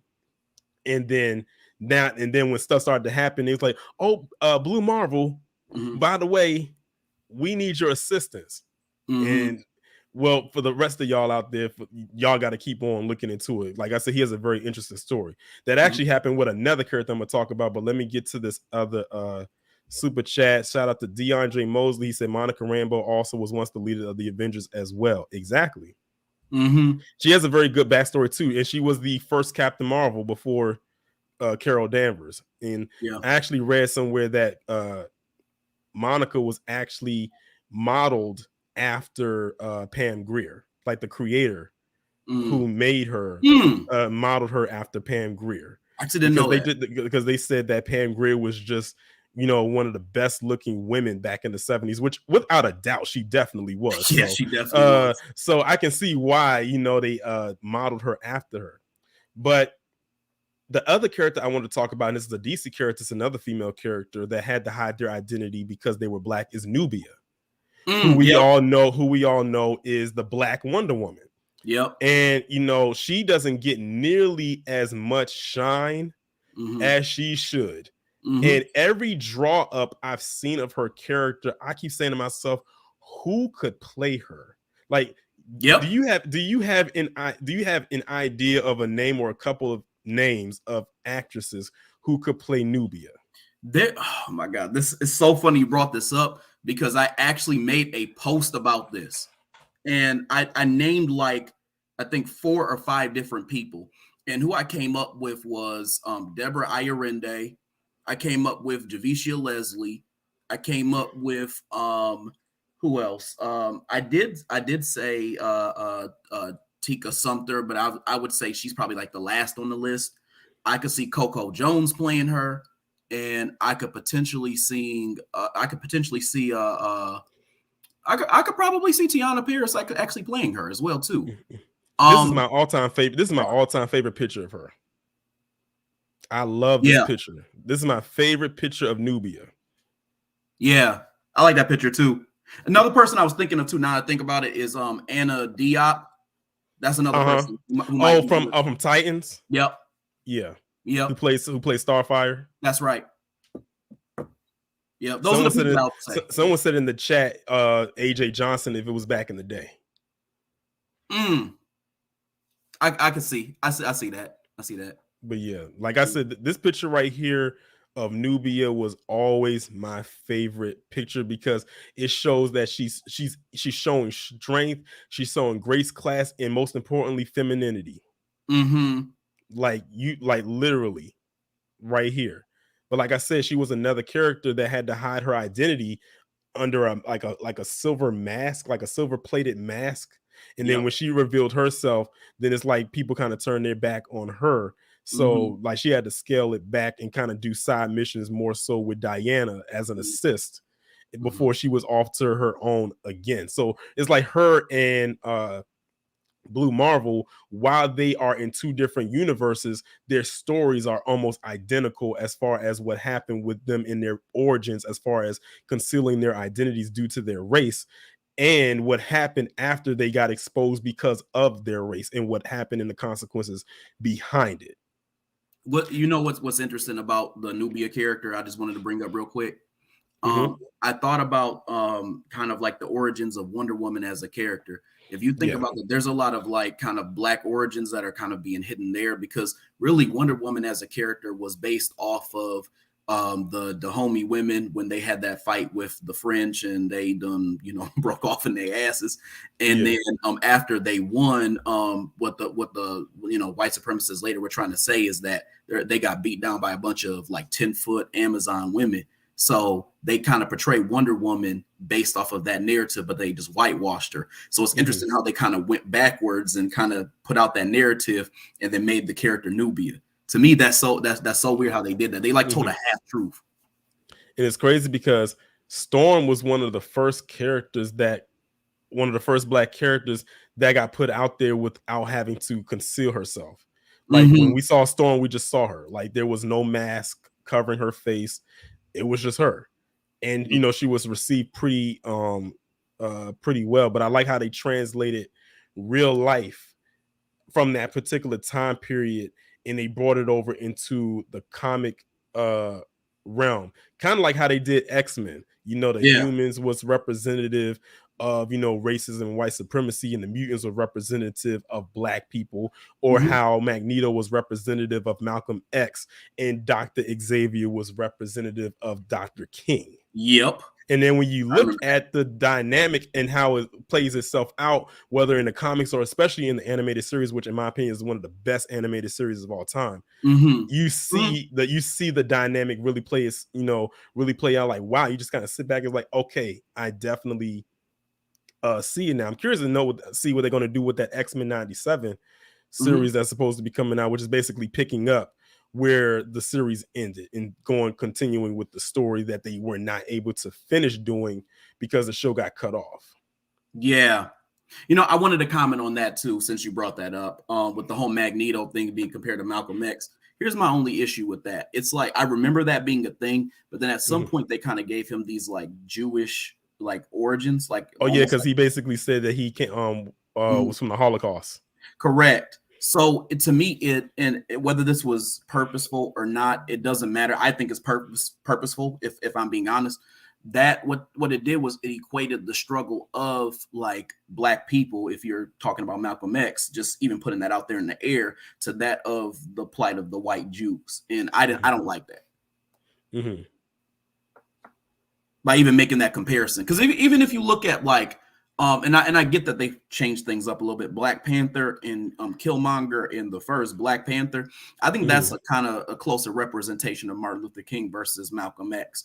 But if you look at both of those characters, they're kind of combined with people. To me, I feel like T'Challa in the movies was a combination of Barack Obama, Martin Luther King, and Mansa Musa.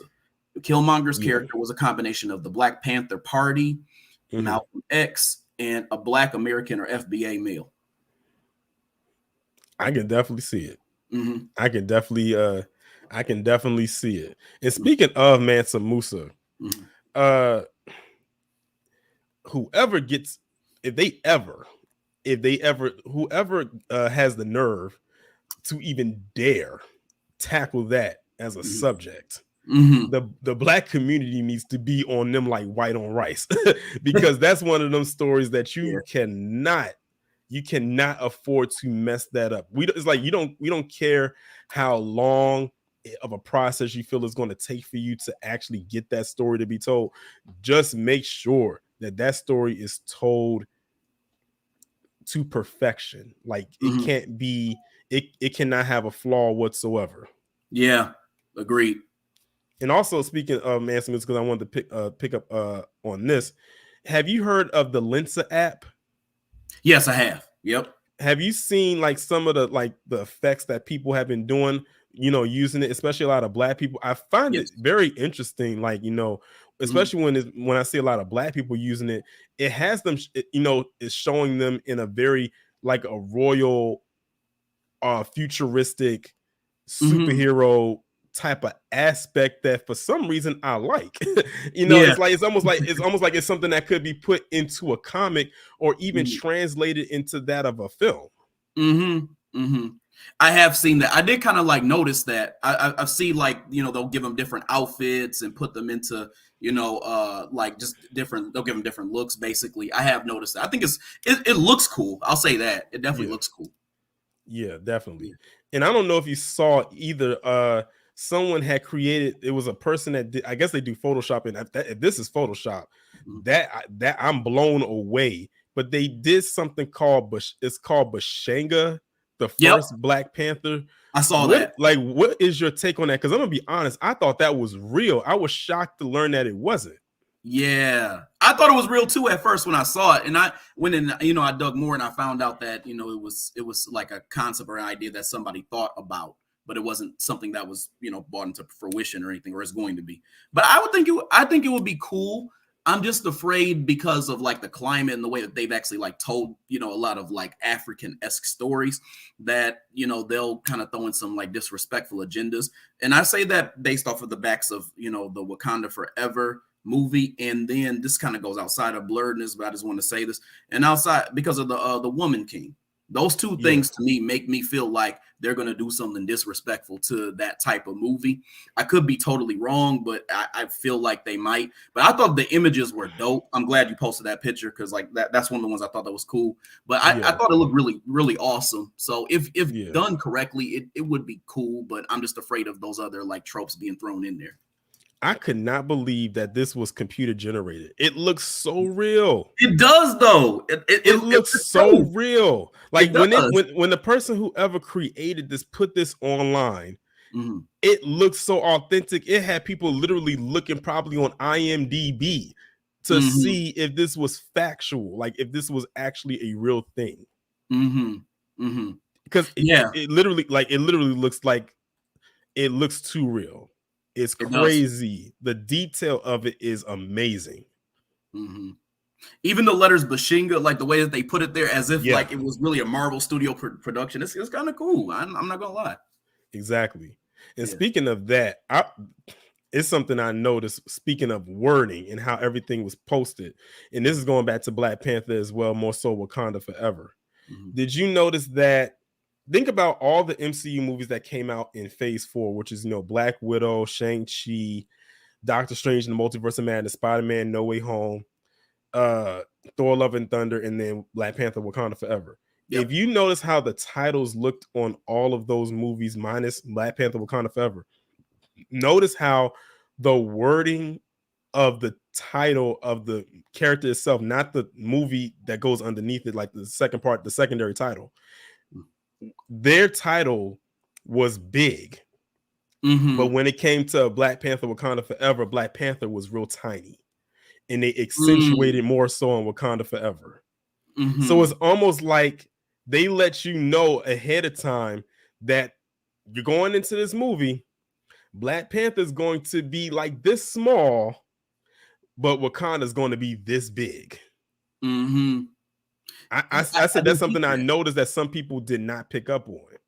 I actually didn't peep that until you said it, but you're right. And it's funny because it did play out that way. I mean, we saw it played out exactly like that. Yeah, we saw Black Panther for like maybe 20% of the movie, if that. Yeah, at the end, pretty much like at 20%, 20 minutes. If you want to be honest, it's about 20 minutes. Yeah. So I said when I had saw that, I said that's very interesting.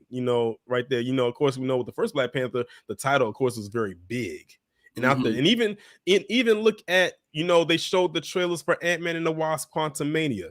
While it says Ant-Man and the Wasp in the back, and it's kind of like faded into the background and insinuating on Quantumania, the words are still big. Same thing with Guardians of the Galaxy. You can still see it says Guardians of the Galaxy in Volume 3 is like in a little corner. So it's like they pretty much let you know right then and there when it came to Wakanda Forever, we ain't focusing too much on the Black Panther, but we gonna talk about Wakanda. Yep. And that's exactly what you got. Yep. I said this before. They should have either named the movie Women of Wakanda, or they should have just said Wakanda Forever, because that's all they portrayed. It really is.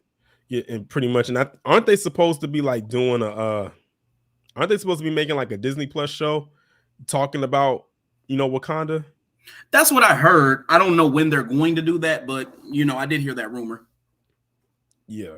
Mm-hmm. Because I still feel like even in this movie, one of the things that I had a con with was that they still didn't explore Wakanda enough. Like they literally put a whole section in there trying to give a backstory on Talokan. Mm-hmm. Like literally, like they put a whole chunk right there talking about Talokan. Yep. And I'm gonna be honest, that was a dry spot for me.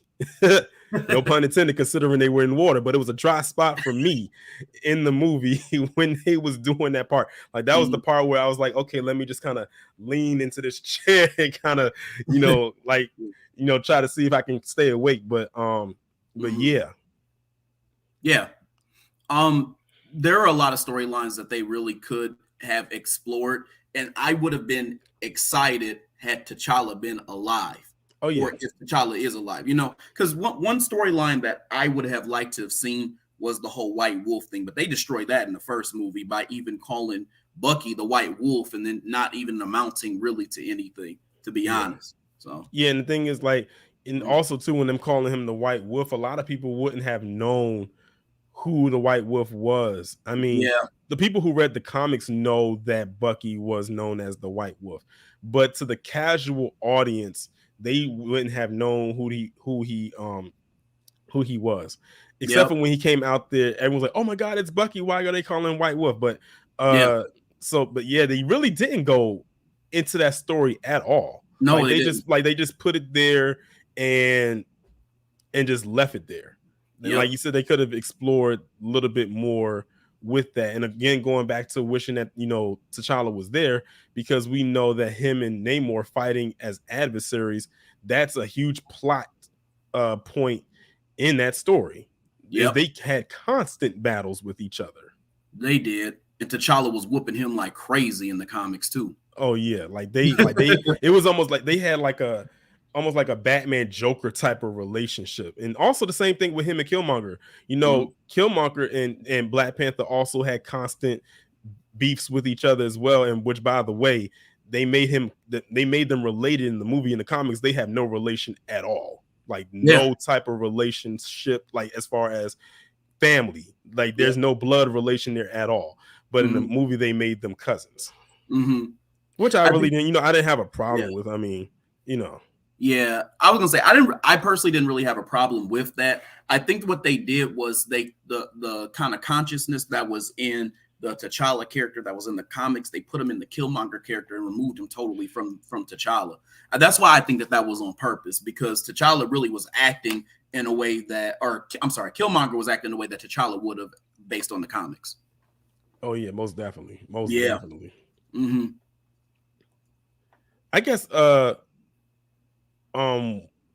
because we almost at the 2 hour mark. It's amazing how it's just amazing. Like when you have a conversation, it just kind of flows like that. You just don't even think about the time, because we talked about so much. We did, like in this time period, because this is one of those topics, again, like I was telling you before, that doesn't really get highlighted like that. It doesn't get talked about like that, and it's a conversation that you really can't have with too many people, because a lot of people aren't going to fully get it, or there might be a lot of pushback when it comes to how this topic is handled. What would you say is, for a person who considers themselves a blerd, when they have to confront, I'm trying to find a way how to frame this question. Yep. When they confront, I guess you could say, white supremacy, or I could say anti-black hatred within, I guess you can say, geek culture, how would you say that they should go about handling that within that and outside of that? Because I noticed that a lot of them will say or try to say that they're not trying to buck the system, or they're not trying to go too far, or they're trying to almost like trying to fence straddle because they don't want to piss off too many people, or they're trying to maintain a base.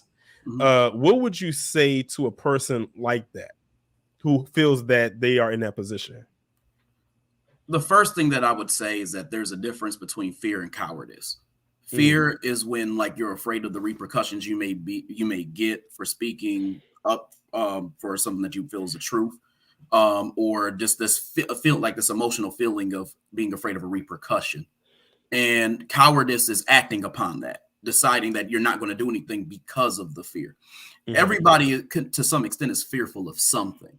But the bottom line is that as Black people, we're going to get repercussions from the white supremacists, whether we do something or whether we don't. So your best bet is to speak truth to power and to have the self-esteem to know when you should be able to speak up for yourself. I also would say, if you're one of those who is not in this place of cowardice and you just don't really know, then I would educate yourself on white supremacy and how it shows up. From my perspective, once you understand that, and once you understand who you were outside of people telling a narrative about slavery and all this other stuff, you notice like the ways that someone would be disrespecting you if it wasn't aligning with the truth that you knew or that you understood. So I would say the main things would be like, it's okay to be fearful. It's not okay to, to have to be a coward. It's important to understand white supremacy and how it shows up in every way that it shows up. And the last thing I would also say too is that it is so important to ask questions and to dig deep.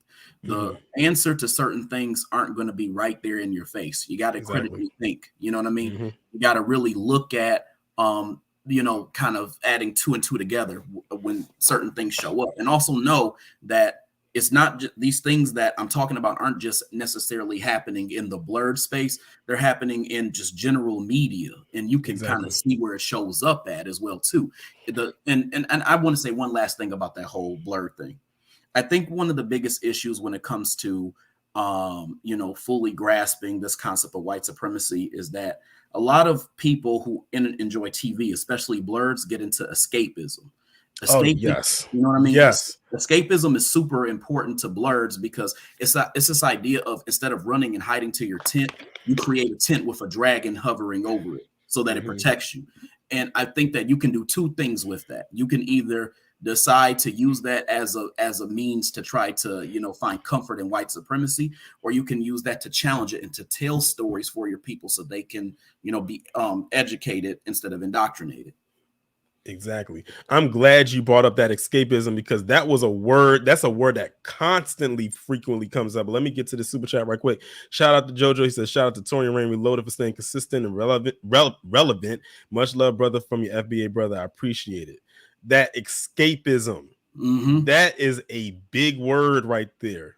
That's a big, when you said escapism, I couldn't think of the word, but when you said it, it's like it triggered for me right there. It's a lot of people who use a lot of these mediums, like, comics, television, movies, or any type of medium, social media, to escape from reality, for a little bit at a time. And that's okay, but the thing is, you don't want to get lost in your escapism as well, because guess what, you got to come out of it eventually, because escapism is nothing more than La La Land. I told someone a while ago, Black people cannot afford to live in La La Land. No, we cannot. I mean, as much as you want to, you cannot. It's no way you can live in La La Land. You have to constantly live you got to live life with your head on a swivel at all times. There was a meme that I saw where it said something along the lines of, I love being Black. The shit is dangerous, but I love it. And because I always tell people that Black people are the trendsetters of the world. Granted, we get hit with a lot of things all the time, but a lot of people take their trend and cultural cues from us.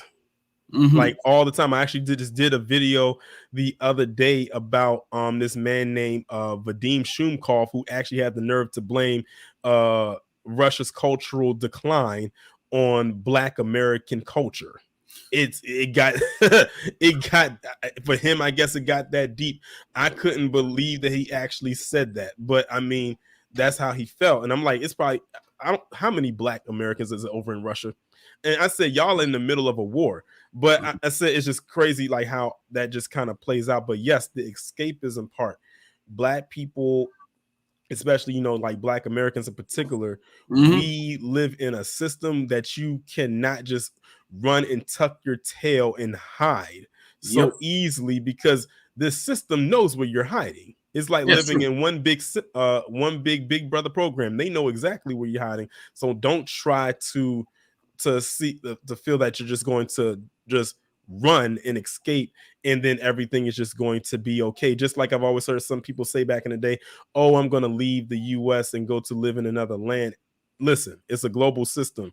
Whatever, if they can't get you here, they'll get you there. And it might be worse over there. You see, over here, you might have had some kind of protection. Over there, you are a foreigner. So you definitely going to be left. You can be like a nomad. So you just have to be very careful with how much escapism that you're trying to do, because life is not a VR machine. No. You eventually gonna have to take them VRs off and like really look out into the real world. Right. No, so true. So true. Yeah. Someone had said in the chat, same thing applies with sports.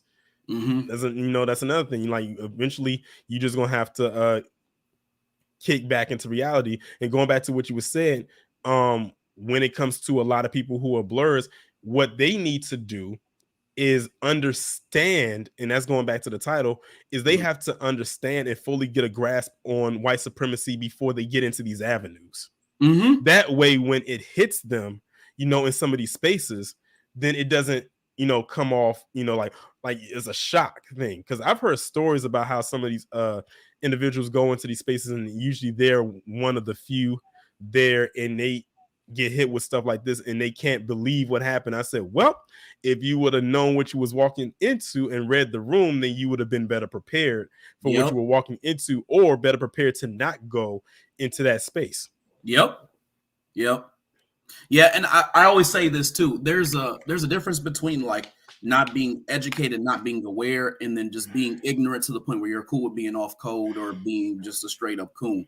And most of the time you're going to see that second one. It's rare when you'll see somebody who's just not totally educated on something.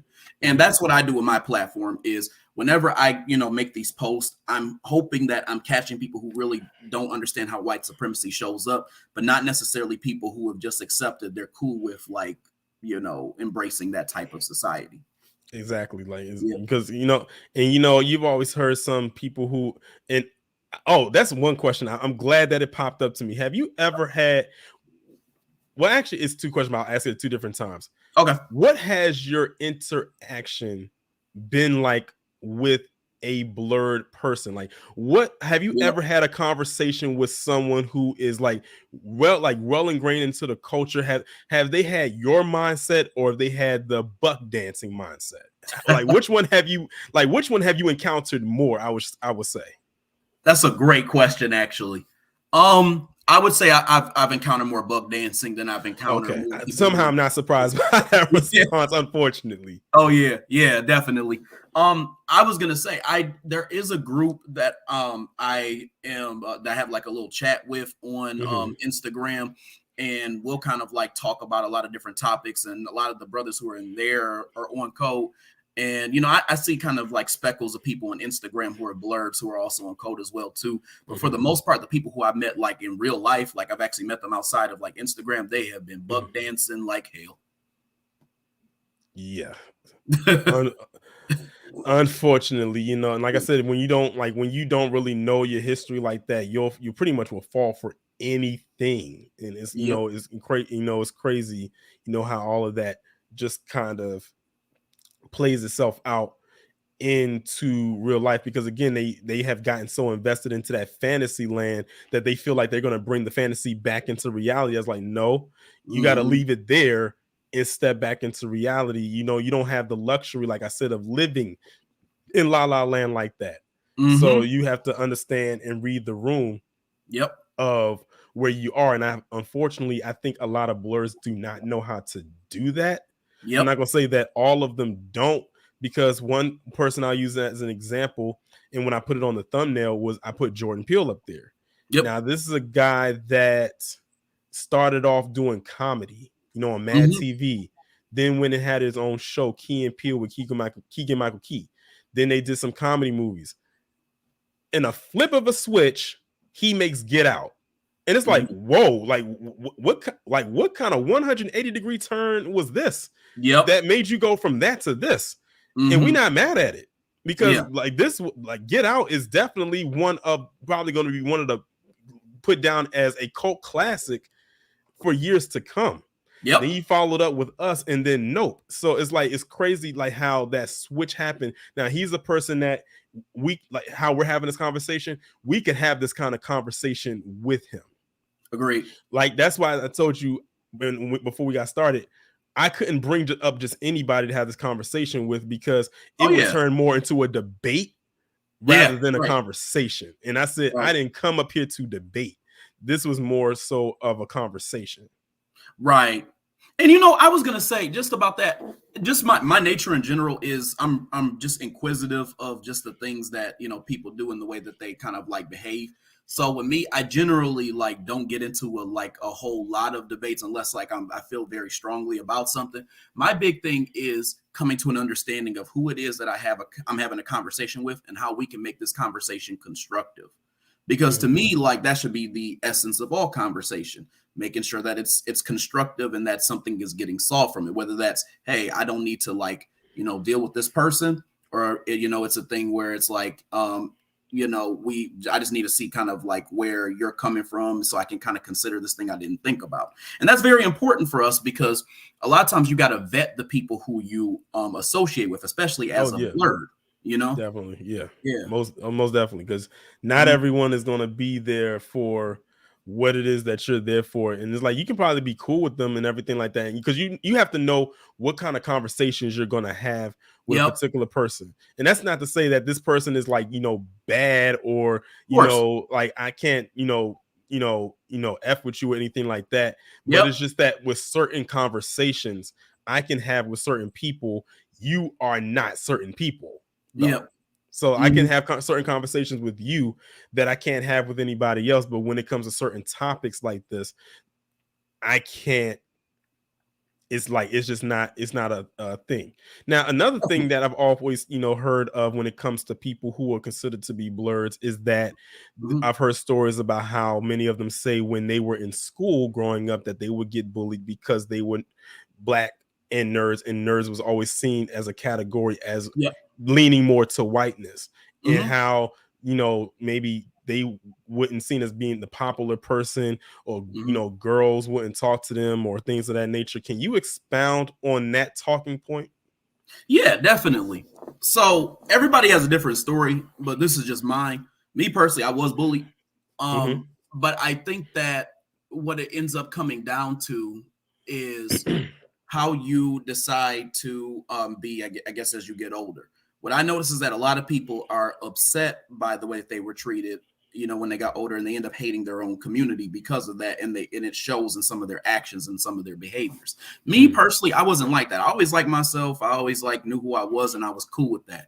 My thing is like, I want to kind of get people into the mindset of understanding how, a lot of even that bullying was kind of rooted in self-hate. Now, I know some people will sit there and they'll say, well, it's just roasting, and, that's just what people do. But I think it's a little deeper than that. I think it's really literally not really understanding who you are. If you really understand the nature of a blerd, then what you would understand is that Black people have always been nerds. And here's what I mean by that. We brought math and science to places like Asia and places like Europe. So from my perspective, we've always been nerds, but we hadn't embraced that because we've been indoctrinated to believe that we are people who don't do that type of thing, because we associate that level of intelligence with an Asian or someone who's Indian or even somebody who is white. So from my perspective, I think that that's a part of that self-hating process. A lot of people that I see now today, and I think they're some younger kids, they'll say stuff like, well, the people who got bullied weren't people who like were nerds, but people who like used to act like they were Dragon Ball Z characters and didn't wash up. And I'm like, okay, it wasn't all that. I literally got it wasn't all that. I literally got bullied for being a nerd. I'm not gonna act like I didn't. I did. And but the thing about me is that like I actually like myself, so I didn't have an issue with saying, you know what, I'm gonna hate other like black people and show anti-blackness as I grow up. That just wasn't an issue for me. Yeah, exactly. Mm-hmm. Oh, yeah, because I've heard those kind of stories before too, and also some of them were just, and some may not admit it, were just socially awkward. Yeah. So, you know, it may not have always been that you were into these type of things, but it's just that you just didn't know how to communicate well. Yeah. Like your communication skills were just piss poor. But you masked it under, oh, they didn't like me because of the stuff that I was into. You don't know. They probably did like the stuff that you were into, but the way that you came off was just very off-putting. Like they didn't know how to have a conversation with you. The thing is, some people probably lived or leaned into that so much that they literally just stayed there. Like there was no room for them to grow outside of that bubble. That's all they did. Meanwhile, some of them were able to stretch themselves out and do a little bit of this and a little bit of that, and not a whole bunch of this and just a teeny bit of that. So that's probably another thing right there. But some of them, like I said, will never tell you what, or tell you that's the reason why. They'll just lean in, oh, they didn't like me because I liked playing with Yu-Gi-Oh cards or Pokemon cards, or I collected comic books, or I watched Dragon Ball Z, or watched this, that, and the third. Listen, I can't tell you how many girls I went to school with who watched Sailor Moon. I knew a girl who I went to elementary school with who loved it. She literally would have the sidewalk chalk and draw it on the sidewalk. Like literally. So when people say that there was a lot, like for girls who said that they weren't into it and stuff like that, there were girls that were into it. You just had to find them. Yeah, absolutely. No, that's very true too. There were I felt like, I'm going to be totally honest with you, I don't think a lot of them spoke up about it either. So I think that was part of what made it very difficult. But I do think that they were out there, and you're hearing them speak up about it more a little bit now, because there's been a big rumor out that, oh, girls just now are getting into nerd culture, yada yada yada, and it's like they've been into it. They've been into it. And I don't want to use her as an example, but I'll use her as an example. Sure. Megan Thee Stallion. A lot of people, only see Megan Thee Stallion for her what she does, like her profession, and her, being raunchy and provocative and stuff like that. But a lot of people don't know is that woman is a huge nerd. Like she literally will explain in the entire series of Stranger Things to you from the beginning to the end. She literally dressed up as an anime character for Halloween. Like she literally did all the makeup and the costume and everything. Like she's knee deep into anime. And she's not doing it just because it's popular, but she actually really knows what she's talking about depending on what anime she's discussing. But she's a perfect example of that, and she's a mainstream artist. Yeah. So they are definitely, they're out there like that, but you just have to know where to find them. Yeah, and I'll even say this too, and I don't even think being socially awkward is a problem or something that you should be ridiculed for per se, but I think here's the thing that you have to be confident in who you are. If you're a nerd, that's your true essence, be confident in that, because one thing I have noticed is, just growing up, there were girls who would like try to, make little jokes and stuff like that because I was nerdy, and I really didn't care, and a lot of them would still mess with me, because of the fact that like I was cool with who I was. So my thing is, you're either gonna mess with me or you're not. I mean, I'm still gonna play Pokemon. I'm still gonna do what I do. It's just not gonna change. And so I think a lot of girls kind of accepted, or a lot of women accepted that level of confidence. So I think you just got to be confident in who you are as well. And even to like think about how some of the people who dress up for Halloween, when a lot of them put a lot of dedication into some of the costumes that they do to make it look just right with some of the characters that they're dressing up as, they're not doing it just because it's Halloween. They're doing it because they really like this character. So when you see, I think about it like this. I think of a lot of movies that come out, like comic book movies especially. What character is one, a boy gonna dress up as, or a man gonna dress up as, or two, Yep. what is a costume that a girl's gonna dress up as, or a woman's gonna dress up as, depending on what movie it is. When Black Panther came out, Yep. the amount of Black Panther costumes or Killmonger costumes that came out or that for Halloween that year was astounding. It was literally, you could not go anywhere and not see those. When Wonder Woman came out in 2017, it was so many women dressed up as her. When Suicide Squad came out, it was so many women dressed up as Harley Quinn. That version of it. So it's like I said, it's definitely there. You always pay attention to what movies coming out. So I can pretty much gauge that Ant-Man's coming out next year. There's gonna be a lot of people dressed up as Kang, most likely. Guardians of the Galaxy is coming out next year. It might be a lot of people dressed up as the Guardians. Aquaman's coming. Well, I think Aquaman's gonna be afterwards, so they're gonna miss the mark.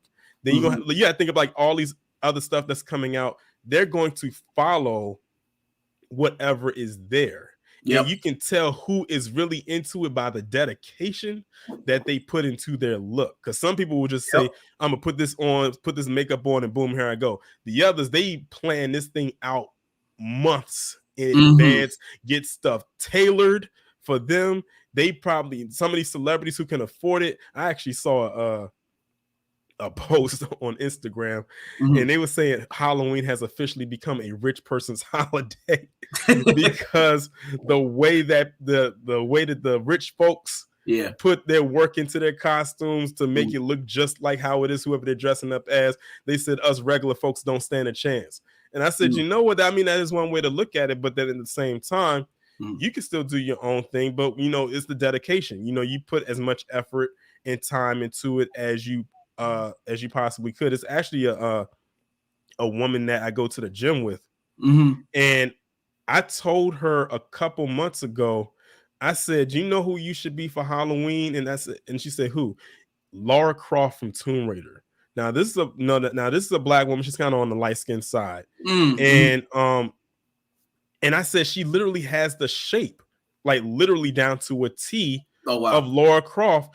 And then one day she came into the gym and had the long braided ponytail. I said, that's it. I said, you are her. I said next year, I said, what you need to do next year for Halloween, I need you to go and get you a blue tank top, some brown shorts, a holster with some fake pistols, the long brown boots, keep that ponytail, get the glasses and the gloves, and you are her. Like literally, she looked just like her, even in her gym attire. I said she's in shape. Like she's competed in different fitness and physique competitions. So she's very, very much in shape. So I said she could definitely pull that off. I was gonna say too, I'll even go a step further. I think that like you can also tell who's a fan from the cosplay perspective. Like that's I think what you're kind of alluding to a little bit. When you see a character who is typically not like a main character and they're trying to dress up as that person. So maybe like they're dressing up as a villain, or maybe they're dressing up as like a side character. Like I've seen like a chick, for example, there is somebody who I follow actually on Instagram, and she dressed up as like Luigi and she bodied that outfit. And so like not everybody necessarily knows who Luigi is from like Mario. But like the way that she kind of like did it, I was just like, whoa, like because when you think about Luigi, he actually is slightly different than Mario, and you can kind of tell by some of the things that, like just his, not even just like the way he looks, but even the way he acts, and even like some of the things that she was doing like was based off of I think she did like that little plank thing. I don't know if you play Super Smash Brothers, but like okay, there's like this taunt that Luigi does where he does like a little plank, and she was like doing that like in like the cosplay picture and stuff like that. So I'm like, see, that's a fan right there, because you're not even doing like a main character at this point. Exactly. And see, again, that goes back to the dedication. Like you said, they weren't doing a main character. They're doing Luigi, who we know is like Mario's sidekick. And speaking of, that's coming out next year too. So I can expect to see a lot of people are going to dress up as those characters. And I have to be honest, I saw that trailer and a lot of people was hung up on Chris Pratt's voice, Yeah. being Mario. Yeah. I said after seeing that second trailer, I said I can look past that. All I saw was like them incorporating Smash Brothers Mario World, and when they came out with the Mario Kart and they landed on Rainbow Road, I said I'm sold. It was fire. It was fire. I said I'm sold. I said here's my money. Just let me know where I gotta sit, because that like literally reignited my childhood right there. Now, as a kid, I wasn't a Nintendo kid. I was more of a Sega kid, so I couldn't play Mario like that. But when I did, I couldn't get off. I couldn't get off the sticks. Hearing that didn't. So it's like you already knew, what was to come, and them incorporating all of that into that movie. I said they could set up a universe around this, sort of like how what Sonic is doing right now. And I'm so glad. I'm so glad that the people over at Paramount listened to the fans and went back and changed that whack looking Sonic that they thought they was going to throw at us, and said, okay, we're going to fix it. And they did. And they came out with the first one. The first one was phenomenal. The second one was good. And we got an introduction to Knuckles, and they got Idris Elba to voice Knuckles, which was perfect. That was perfect. That was voice casting. He played, his voice was perfect. I agree. For Knuckles. When I found that out, I was excited. I was so glad. And it goes back to what you were saying about how Knuckles is more like a black character without him being black. So it actually really did fit. And now I don't feel like we should put spoiler alert in there, because the movie been out for months. We getting Shadow in the third movie. Another fan favorite. So that's going to be very interesting to see going forward with the next Sonic movie. I was gonna say about the Sonic movie. Like I don't know if you ever see me talk about it on my post, but like I'm a huge Sonic fan. Oh, me too.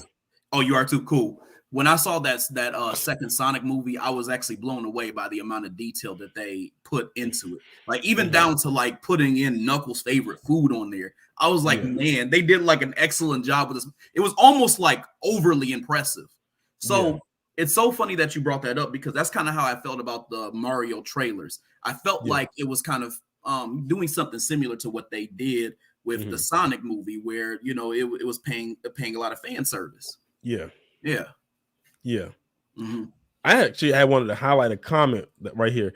Herbert Scott said there are black conventions. You just have to keep tabs on their social medias, as mainstream does not promote them at all. And he's right about that. And I'm glad he brought that up, because there is a convention in the DMV area called Blerd Con. I kid you not. Oh yeah, I've heard about that. It is a convention in the DMV area, which is where I'm at.